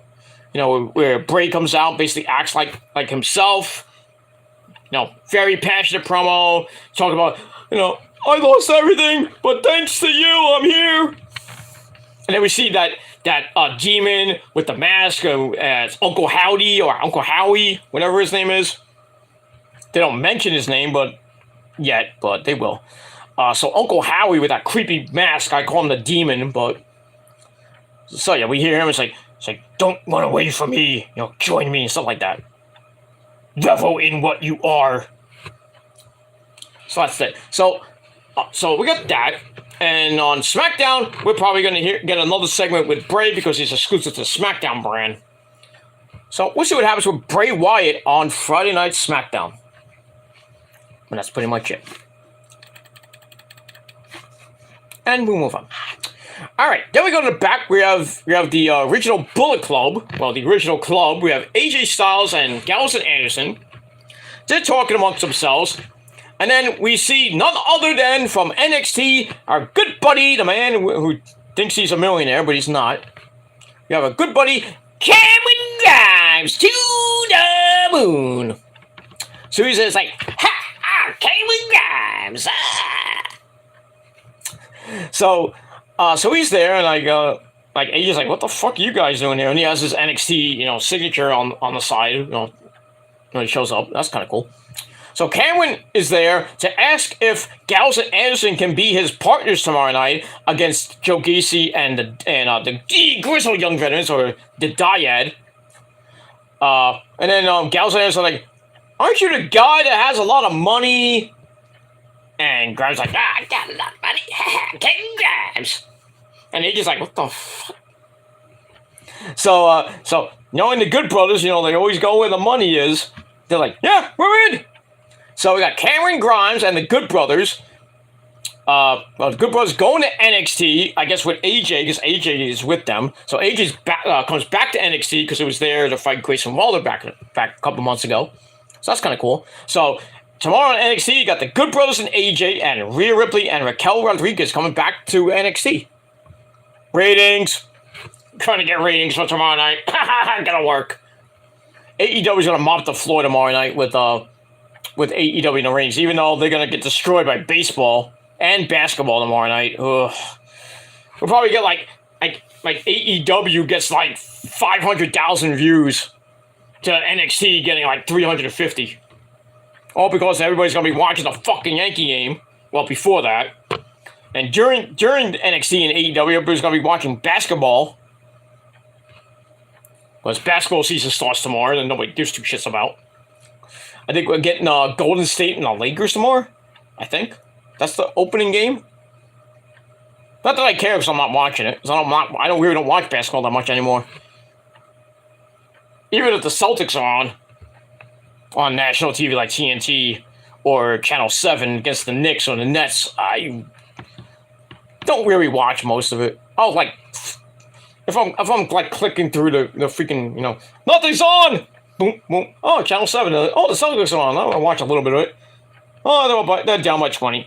Click. So I get that. Alright, so that's kind of cool. That's kind of cool. So they said they're in, and Cameron's like, all right, giddy, that's too sweet. Too sweet for the love of God, by the way. There you go. And we'll move on from there. And that's it. Alright. I thought I had a chat open, but I don't. Alright, yeah, Real Rally Spoke Rally said like an hour ago that I'm back. Yeah, I'm back. Where are you? I guess you went to sleep. It's 7:42 in the morning there in the UK. So, top of the morning to you, love. We're gonna have tea and crumpets with the Queen. Well, not the Queen anymore, but I'm gonna have tea and crumpets with the King and the Duchess. Pretty much, and go to Wimbledon and play some tennis. Then you have you have the gecko, like telling you to save 15% on your car insurance by switching to Geico. Then you have the ever popular guy from England, Michael Caine. This is Michael Caine. Did you know that you could save 15% on your car insurance by switching to Geico? This is Michael Caine. Did you know that I was in Batman? I played Alfred Pennyworth. I'm a great actor. I used to do theatre in a theatre. I probably just destroyed the entire UK fan base right now. Oh jeez. I don't care. People love me in the UK. Among other areas, they love me in Japan. We all know why, Japan. People love me in Japan. They love me here. They love me in that shithole in Canada. Certain parts of Canada, except for, big ups to my boy Andre Corbeil, my Canadian brother from the north, in Calgary, or Edmonton, Alberta, Canada. And another guy that lives in Canada, not on YouTube that much anymore, not anymore, Dallas Calamania. I don't know what happened to him. I think he fell off the face of the earth. But, if he ever comes back, hi Dallas, how you doing? But I digress. another guy. Well, he was a legend here in the on YouTube, and the former YWC. We all know him as Wrestling Jesus or Cedric, but now he's basically fallen off the face of the earth and went cuckoo. He got put in an insane asylum because he's a wacko. Would WJ ever come back and get back to the glory days? Probably not. I don't think if he does come back, people will welcome him with open arms. But people like me and I hate to bring their names up, but like Dark Horse and other people that, and the right Smartbuster, Righty, that basically tried to help him when he was going on his mental, going mental over that 7.5 hour hangout. That's still up. You can find it on WJ's on the Almighty Cornholio channel that usually, or the Wrestling Jesus Classics channel, or just type in Wrestling Jesus. There's probably some videos around of that 7-hour hangout where he basically threw everybody on the bus, like Jerry, like me, and everybody else who were trying to help the guy. Even Dark Horse and Poston and everybody like that. But and Trap Queen, Brittany, and everything, trying to help the guy, and threw us all on the bus. It was like, and then we're like, well, fuck you then. And then he does that, and he does, he's on YouTube and he's off YouTube. He's on Facebook, off Facebook, back to YouTube. Then does just these ridiculously weird videos about Trap Queen, wanting to sniff her feet, and just weird shit. Then he's going after another woman. I think she was like a little bit young, like underage. So people thinking that Wrestling Jesus was a pedophile. I just think he was off his medication. He just lost it. He just went into humongous rage for seven hours. For what? And then talking to Robbie Battle, who he threw under the bus. But crazy stuff. When did that happen? Last year, right? Earlier this year, last year? But yeah, WJ was one of the pillars in the so-called YWC, along with me, and I guess I would put Gemini in that category. He's still around. He just doesn't do that many videos anymore. He actually follows me on Twitter. I got a thing from him, and it was actually him. I had to look it up because you know how people are just they're not who they are. They, you gotta make sure they have a lot of followers on Twitter or on YouTube, because they could be fake accounts from these morons that just have no lives. By the way, Pepsi. But yeah, so big ups to Gemini. I know he's not watching, but big ups to him anyway. Basically the four pillars of the former YWC: me, WJ, Gemini, and then you can put guys like Spinnernet there.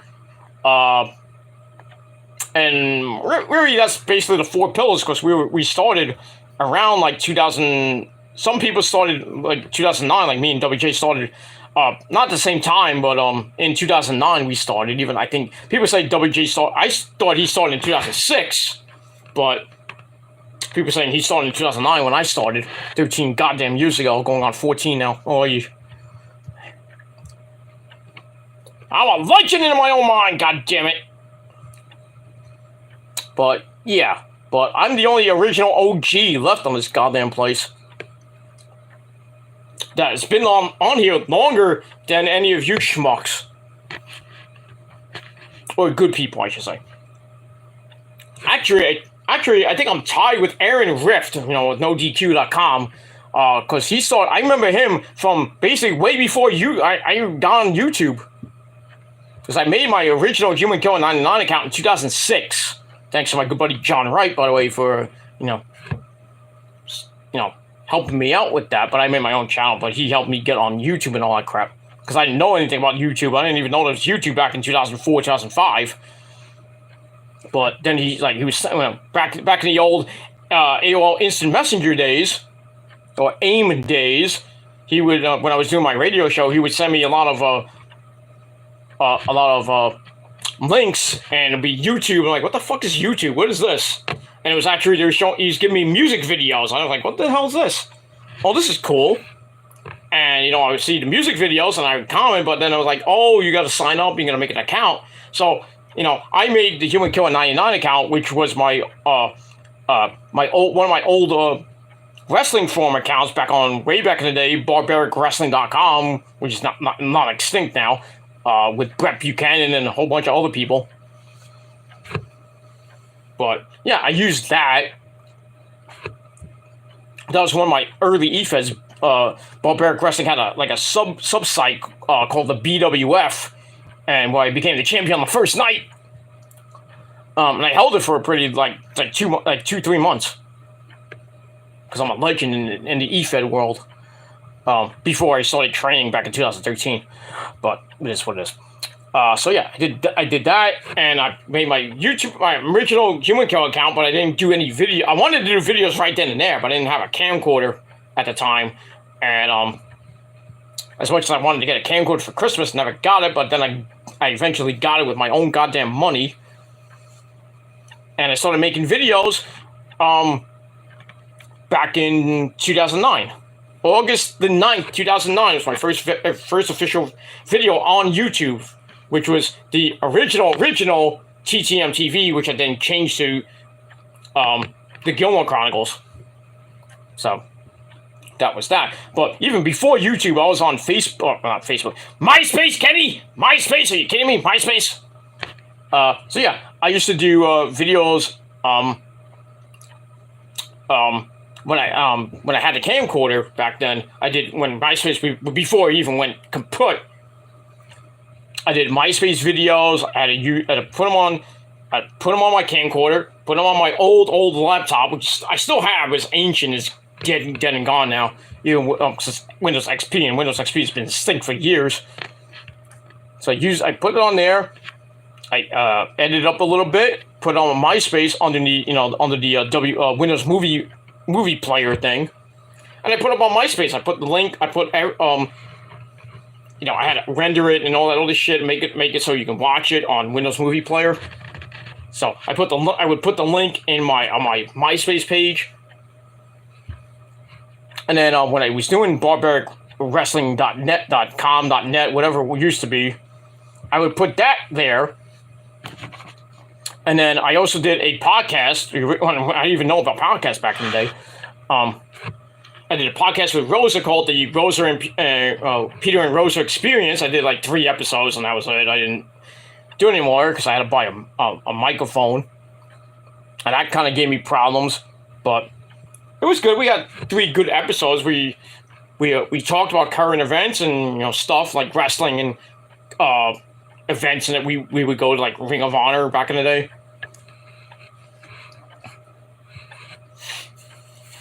And some good shit. So that was good back in the day. I still have the mic, but I don't use it because now I don't need a mic. Because now I got a smartphone. Back in the day, I had one of those stupid flip phones that people still use. I don't know why people would still use a flip phone these days. It's 2022. Why are you using a flip phone? Get a smartphone. I don't know how to do that. I don't know how to work. How does this work? Why do I have to swipe to answer the fucking phone? Learn. I'm 75. I don't know how to use a smartphone. That's why you got children to help you there, old fart.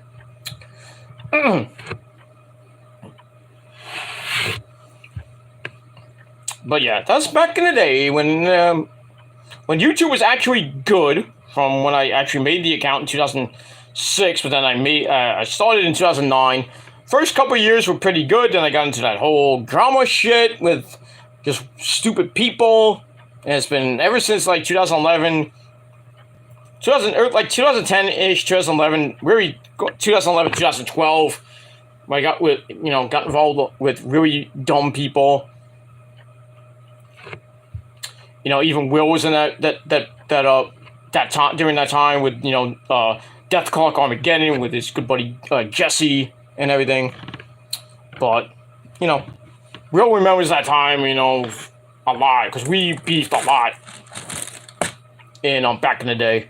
And then, you know, on and off like the last few years, but nowadays, you know, really don't talk to Will that much anymore because of what happened with that whole Chase thing. But yeah, me and Chase, you know, we still talk behind the scenes, but you know, and I go on his cast, but you know, it is what it is. But you know, I regret throwing him and all the people under the bus. So I owned up to my mistakes, and you know, just taking some time to get better, and you know, get over it, and hopefully in the next couple months we will all get back together and everything. But yeah, me and Chase talk on his live streams when he's live. You know, he's still, you know, I know I understand he's still mad at me and, you know, blocked me on Facebook, but I could care less. I'm still friends with him on Instagram. I just don't talk to him on Instagram that much anyway. So, but better that we're not friends. Probably never be friends again, but never know these days. But you know, at least we still have mutual respect for each other, whether what happened or not. But yeah, but that's all I gotta say about that. And we'll move on. All right, let's get back to Monday Night Raw because we're gonna go to sleep in a little bit because I gotta get up in the morning for work, and then I gotta go to physical therapy, fix my back, my shoulders, and then yeah, gonna chill, watch the Yankees game tomorrow, and then I'll get ready for NXT and AEW and do all that good shit that I used to do. Go up and watch along, and then that's pretty much it. I'm not doing a watch along. I will be on a watch along, but it is what it should be. An interesting night tomorrow night. That's all I gotta say about that. All right. So last we left off, Cameron Grimes asked the Good Brothers to help him out against Schism, Joe Gacy, and the Dyad. The Good Brothers like, hey, you got the money? Yeah, we're in. We'll take anything, you know. And then AJ's like, what are you doing? Why? He's like, oh, yes, money. You can get some good beer. All right, so we got Raquel Rodriguez, Rhea Ripley, and now the OC returning to, well, AJ's returning to NXT for the second time. The Good Brothers are going to make their debut in NXT. And then we move on. And that's just too goddamn sweet. Look at that. All right, after that, we got a Crown Jewel rundown. A couple of matches were announced. Brock Lesnar and Bobby Lashley. We all know that. Logan Paul and our tribal chief Roman Reigns for the undisputed the unified title. We got what was the other match that was announced? Omos and Braun Strowman. And Brock Lesnar and Bobby Lashley. I think that's 3 or 4 matches have been announced. Got more, probably like at least 8, 9 matches on the card. Maybe 10, I don't know. But yeah, so starting to formulate a little bit, you know, of a buzz and some hype going into this pay-per-view coming up in 2 weeks. So we'll see what happens on Friday Night SmackDown if any new matches will be announced. I assume there will be maybe a women's match in Saudi Arabia. Because now they're starting to do women's matches in Saudi Arabia. Because they didn't do it for the first year. Now that the last 2 years they've done it. Natalia, Natalia and it was, I forgot who it was. Natalia had a match. I forgot who it was against. I think it was Alexa Bliss, I think. Or I forget who it was, but I know Natalia was in one of them. And then there's one last year. I forget who was in it. But so yeah, more and more women's matches are gonna be at Crown in Saudi Arabia, especially with the women's elimination chamber. So you got that. But you don't have to be covered up because of a stupid crappy rule. We don't want the women to show skin. We're gonna put that burqa on and all this stuff. Come on now. Come on. Let them show what they got, god damn it. But it just shows you how Saudi Arabia is a country full of dorks. But I digress. And we'll move on. Alright, so we get that. We get Bobby Lashley and Brock added to the card. And that's pretty much it. Alright, after that, we go to our next match. AJ Styles taking on Dominic Guerrero. I mean, Mysterio. Well, we all know it's Dominic Guerrero. So we had the OC, the Good Brothers, and the Judgment Day. We had Finn Balor, Damian Priest, and Rhea Ripley at ringside. And you know it's going to end in really as a clusterfuck, and that's what it did. But we start off with AJ not wasting time, kicking the living crap out of Dominic, sending him to the outside. Dominic comes back with a cheap shot. Then we get some choking on the ropes, and then Rhea Ripley's really pleased with everything's going on. Because she's going to suck Dominic's finger later. But I digress. Then the next snap across the top sets up the Eddie dance. The Eddie Guerrero is a Latino heat! Ha-ha! So it starts doing that. Then he hits a slingshot hilo. Not halo. Halo. For a near fall on AJ. And then Dominic gets a shot to the face. Gets tossed to the floor as we go to break. Come back. Dominic backing off from AJ. He's like, please leave me alone. Gets dropped again by AJ. But Rhea Ripley crotches AJ on the top. Then Dom hits the Eddie Guerrero ese tribo amigos. Like I told him how he did it because he's my son ese pero. Because he's not a pendejo like Ray. He's a gringo. Anyway. So Dom hits the three amigos. But AJ gets back up, hits the gut bushy. But Dom comes back, tries for the 619, doesn't work. AJ then pulls him into the calf crusher, and Dom gets the ropes. He goes to the outside, Rhea offers a distraction, as the Good Brothers are trying to fight with Finn and Damian Priest. Then we see like AJ attack Dom on the outside, and like Rhea kind of gets involved a little bit. But Rhea offers a distraction on the outside as AJ was trying to come back in. Dominic again grabs a fruit roll-up, circa 1905. 1, 2, 3. Dominic Mysterio, of all fucking people, beats AJ Styles, the legend, AJ Styles.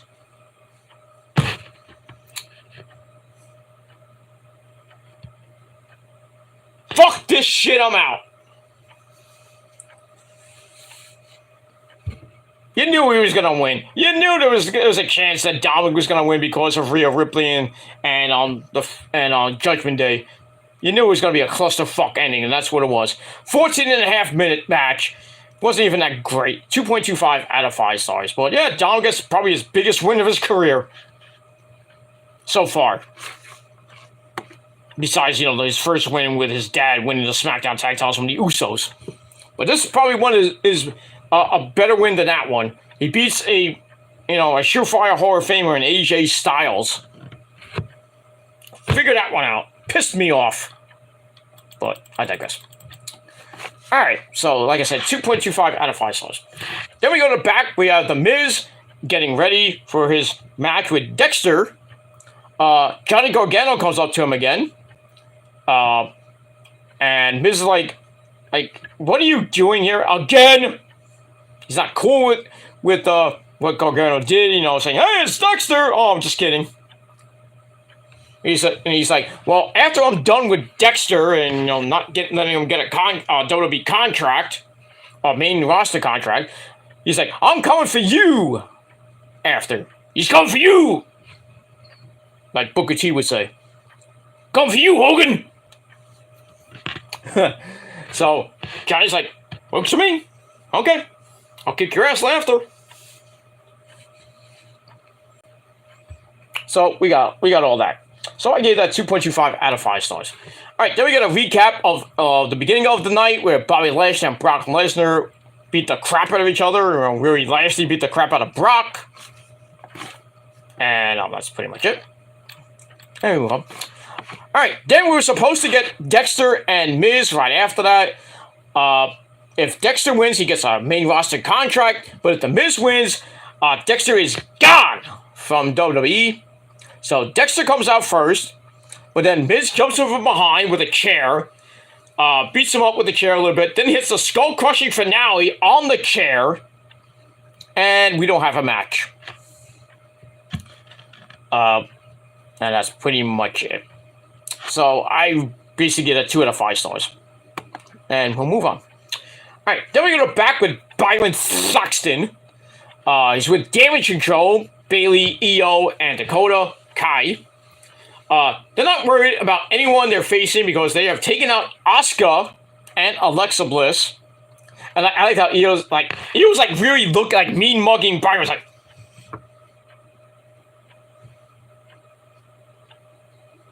"You evil man, you suck." And then he's like, and then Byron's like, "Where's Asuka?" And then Io's like talking in Japanese, but which I understood completely. And then she's like, "God." And then they talk some more, and Io just goes berserk again in freaking Japanese, and Bailey's like, "Exactly! It's exactly what I mean." I'm like, you even know what she said? Do you know Japanese? Maybe she does. I don't know. But I understood fully what she said. She says, "Me kick your ass and we have sushi." No, that's not what she said. But I digress. So anyway, Bailey says, "Bianca, I'm not done with you. Next week, we're going to have a match." So next week, Bianca Belair and Bailey one more time. But this is non-title this time. Why? Had the match on Raw, goddammit. Make it a title match on Raw. That fucking Bailey won the belt. But they're going to have a third match and possibly a fourth match. I think Bailey's still going to get the women's title somehow from Bianca. I don't know when and where. I was thinking maybe at Crown Jewel, but I don't even know if they're going to be there.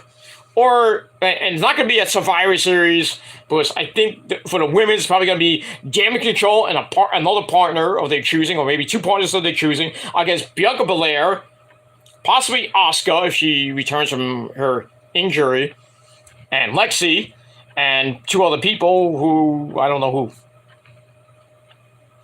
Oh, besides Candice, so that's 4. Well, we got to see if Asuka comes back by Survivor Series with her storyline knee injury. So there's your 4, and then you got Bailey, Asuka, Bailey, Io, and Dakota Kai, and then who's her fourth partner going to be? I would think it's going to be Rhea Ripley.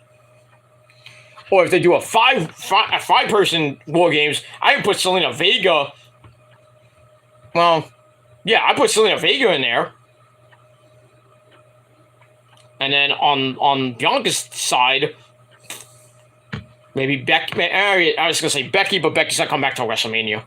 So, shucks. So I don't know what the women's War Games match is going to be, but like I said, I think it's going to be Bianca's team versus Damage Control. But we'll see what happens with that when we get there. All right, so next week, like I said, Bailey versus Bianca, 3 non-title match. There you go. And move on. All right. After that, we go to our next segment. We got another Miz Johnny Gargano segment, our third segment with them. Miz runs into Johnny, who says that attacking Dexter was a bad move. Johnny says Dexter isn't going to stop until Miz gives him what he wants. I have no idea what that is. Miz gets all pissy. So Johnny threatens him. He says, "You see this? I got a whistle. And if I blow this whistle, the truth will come out." I'm like, what truth? Not our truth, but what truth? I'm like, what's going on? What? What does Dexter have to hide? What does Miz have to hide? What is this whole storyline about? Are we gonna get an endgame finally? I don't know, but there was people on YouTube in the watch-alongs and on Twitter, or like giving different really weird freaking things that what the truth is with this whole thing with what does Miz want? Like people are saying like like Dexter is like associated with Miz, and like Dexter knew Miz, some shit like that. Just very different theories about this whole feud and everything. I came up with that Dexter slept with Maurice. I mean, who wouldn't want to sleep with Maurice these days? I would. I'd love to bang Maurice like endlessly. Those nice big tatas. Nice French Canadian pussy. Oh yeah. But you know, I'm married to you know who. But it is what it is. My man can dream. And it's only a dream, not real. What are you talking about? He wants to bang Maurice and he has a wife. What the fuck? Called satire. Moron. You don't blame any other person like Gil X-Man or any other like YouTuber like Joe or Joe Cronin or even JD. We're saying, I want to bang Sasha Banks. Yeah. You don't blame them, you blame me, right? Because I'm an easy target. Heck you, man! Just a shame that we can probably get with those chicks and you couldn't even get with a regular fat chick. It's the only pussy you can get is probably from your cat. Like JD, right? Yeah, JD? Not from me, I don't do that shit. I said it was a bad joke, but, you know, it was a bad joke back in the day, and it was just, I shouldn't have said it back in the day. Like last year. Where was the wrestling cat? Oh, there she is. She's over there. I can't show you, but she's sleeping. Wrestling cat! Alright, I'm not gonna wake you up. Go back to sleep. Leave me alone, bastard! Alright, sorry. Alright, I'm gonna let her go to sleep. I'll give her some treats before I go to bed. She always wants to eat. But she's doing very good. You know? Yeah, she's taking her medicine like a good kitty. Noise from the fucking hell every 5 seconds she wants to eat. What? I just fed you. I want to eat. Feed me, you bastard. Leave me alone. I just fed you 5 seconds ago. Eat your food. Go to sleep. Like a good kitty. Leave me alone for 5 hours. But I digress. And that's pretty much it. Anyway. Alright, so we got that, so yeah, so think what you will, what theories you might have, what does Dexter want from the Miz? I don't know. I think Dexter's like, hey, get rid of, let me have Maurice and let me fuck her in the ass 1,000,000 times. You idiot with a small wang. You think you have massive balls, but I got a massive, Won't go there. But yeah, what is the end? I want to know what the end game of this fucking feud is. But I guess we'll find out next week on Monday Night Raw. That's it. All right, so I get that 2.25 out of 5 stars. Then we go to the ring. We have the return of the man with the guitar. No, not double J, J-E, double F, J-A, double R, E, double T. That's Jeff Jarrett. No, we have the other guy with the guitar. The man used to be Ezekiel. We all knew it was Elias anyway, without the beard. So Elias comes back, makes his big return. Thank you to Hunter. Was the whole Ezekiel gimmick was all Vince's idea. And thank God Vince retired because God forbid we got Elrod, not A-Rod, Elrod. Stupid. But yeah, Elias comes back. And he has most of the beard, not fully grown in, though. But still, it's Elias. We all know and love Elias. Hello, my name is Elias. And I got one question for everybody here tonight. Who wants to walk with the prophecy? Everybody. But I digress. Anyway, so he explains that his brother's, Ezekiel, fake brother, career was cut short. But the show must go on. And he has a special song all ready to go. He's about to play it, and then of all fucking people, Matt Riddle comes out with bongos. Bongos. Talks about how zeked out he got over Ezekiel. So Riddle's like, hey, can I play with you? Can we do a jam session? So Ezekiel's like, not really, but I'm great to see you. And then Riddle with the craziest fucking line of the night. He's like, hey Ezekiel, you want to hit my bong?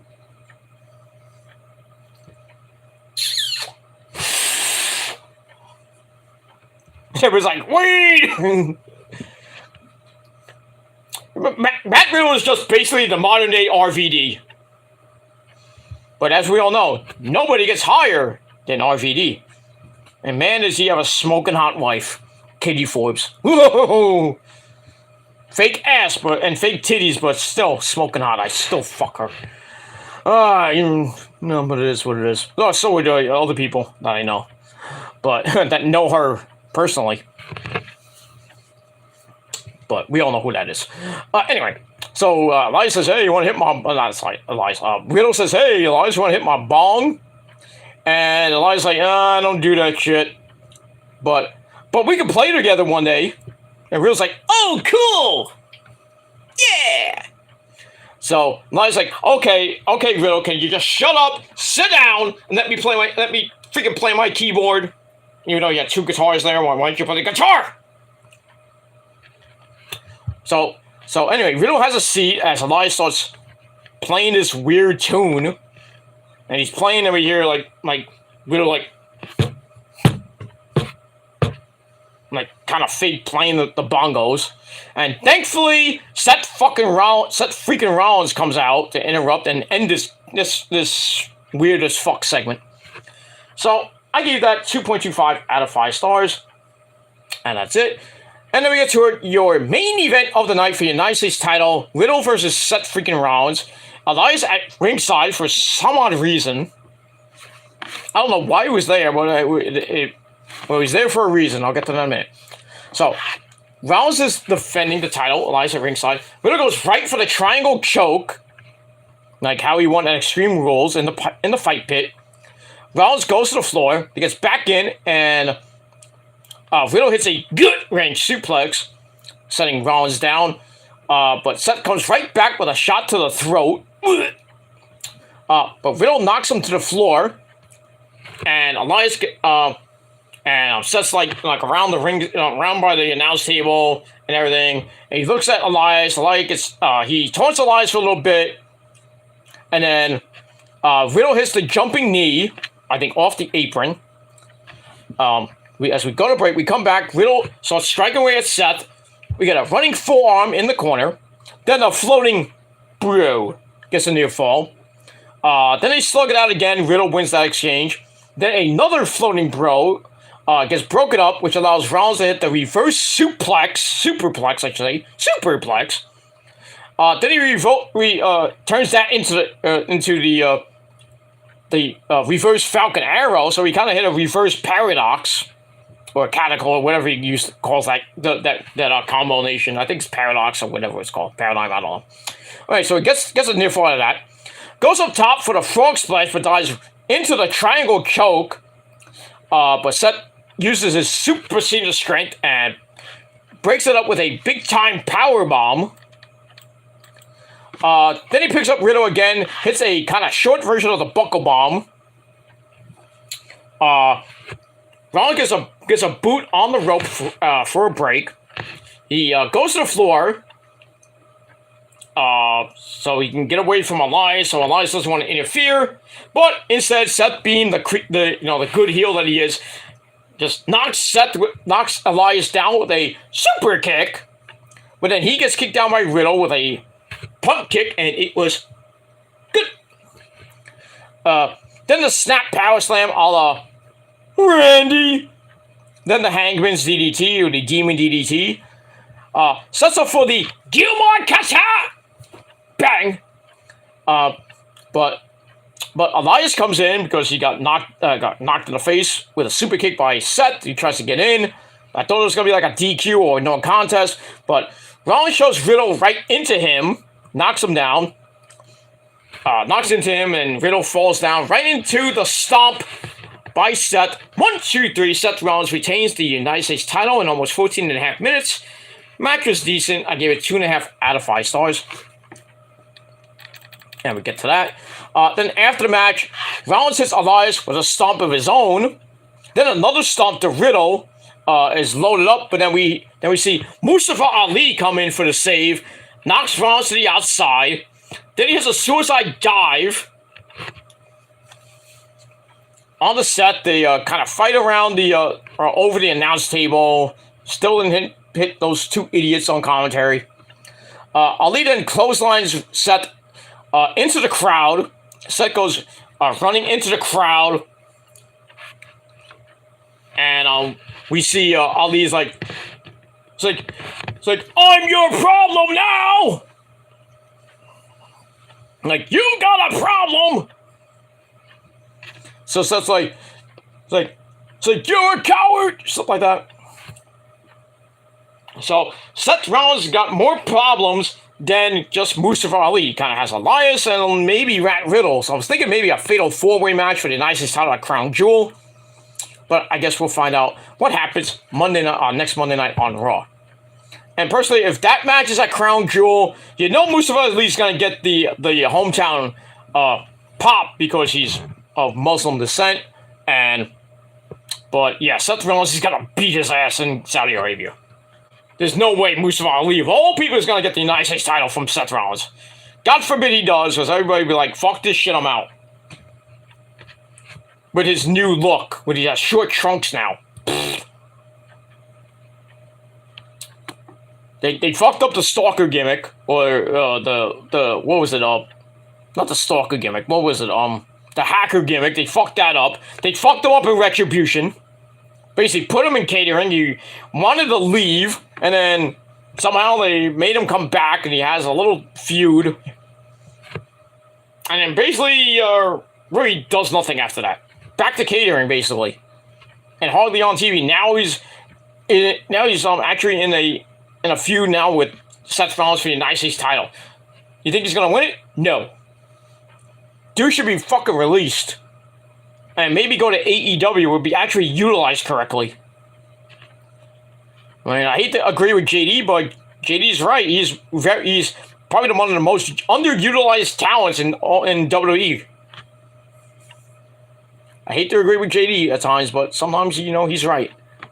Mustafa Ali is so underutilized and so underrated. But I think he's garbage, and really, if he went anywhere else, maybe he'd become a star, like at AEW. I think he would be a pretty good addition to the roster, but I don't know what Tony Khan would do with him. Just probably put him on Dark and Elevation. That's how they would probably he'd be looked at in AEW. Just a guy that's on Dark and Elevation half the time. And maybe he'll get a match on Dynamite and Rampage. Probably get squashed by a guy like Wardlow. Or MJF. I don't know. But it is what it is. Alright, so we got that, and that ends Monday Night Raw for your Monday night, and that's pretty much it. So that's it. So, that's all I gotta say about that. I'm gonna go to bed now. Just I gotta get up in a few hours to go to work. And that's pretty much it. So that's all I gotta say about that. So your Raw rating for tonight, a very dismal, subpar 5.5 out of 10 stars. And that's it. So let me know what you guys think of the show in a comment down below. And don't forget to keep hitting that like button, stick that thumb straight up to you know what. And subscribe to this channel, my other channels as well, down below in the description box. And follow me on social media if you dare, Facebook, Twitter, and Instagram. But you have to be a real person, because if you're not, get the fuck off my social media accounts and go to hell. Share the video all over the internet, and you don't want to miss another episode, then hit that bell, turn on all notifications so you don't miss another episode. And if you do, well, you'll miss out. That's all I gotta say about that. So, that's all I gotta say. Alright, thanks for watching, everybody. I'm Peter Gomez signing off. Peace out, rock on, and rock hard with your cookoot. Don't forget to watch my Triple H video from earlier in the day on my Peter fucking Gilmore channel. So watch that. Link will be down below in the gobbledygook. That's it. I'd like to thank Will Wells for Rally for coming on, even though we had a little bit of technical difficulties earlier in the video. So I apologize for that, but we got the rest of the video done without a hitch. Thank the Lord. And wasn't a total disaster, but still, it is what it is. And that's it. So thanks for watching, everybody. I'm Peter Gilmore signing off. And if you're not down with that, well, I can't help you because you're jealous fucking little pricks with little dicks. And that's all I'm going to say. I'm going to move on and focus on my channel and whatever videos I feel like doing that make me happy. And focus on my life with my health. Get back into some shape. And focus on the rest of this year. Going into Thanksgiving and on the holiday season, and as always, coming up, pretty soon is the greatest day in the world, which is my birthday, and Lemmy's birthday, and Jesus Christ the Lord birthday. Getting ready for Christmas, and then New Year's, and the start of 2023, and God willing, I will be somewhere else, ringing in the new year with a good old-fashioned Gilmore cutter, like bang! And that's pretty much all I gotta say about that. And then 2023, we're gonna start fresh with a new, keep going on our destiny, and just continue on doing where I'm living my life, and not worrying about schmucks that have no freaking lives, or something. Don't need to be associated with those people anymore, and all this shit. I care less what you think of me and what you gotta say. I don't care anymore, because basically the same old fucking shit for the last 10 years. So, if you don't like me, don't watch me, block me, I don't give a shit. But just don't, you got a beat with me, then take it up with me. Don't take it up with, don't bring other people into this fucking shit that are good people, Don't go on fucking watch-alongs with 6,000 accounts with your fucking bullshit. They don't have time for that shit. They're gonna block you every fucking time, and you deserve it. Make one account and make one video. Don't make 6,000 videos going back and forth with people like me. I have no time for that shit anymore. Got something to say? Say it in a video. And don't take my pictures or take other people's pictures or steal their videos, because you're gonna get fucking flagged down. And if you don't like it, then that's just too damn bad. Get the fuck off the internet and get a fucking life, you ignoramuses. Grow a set of balls and live your fucking life. You 25 to 45, 50-year-old people arguing with other people because you don't have just ridiculous opinions and shit.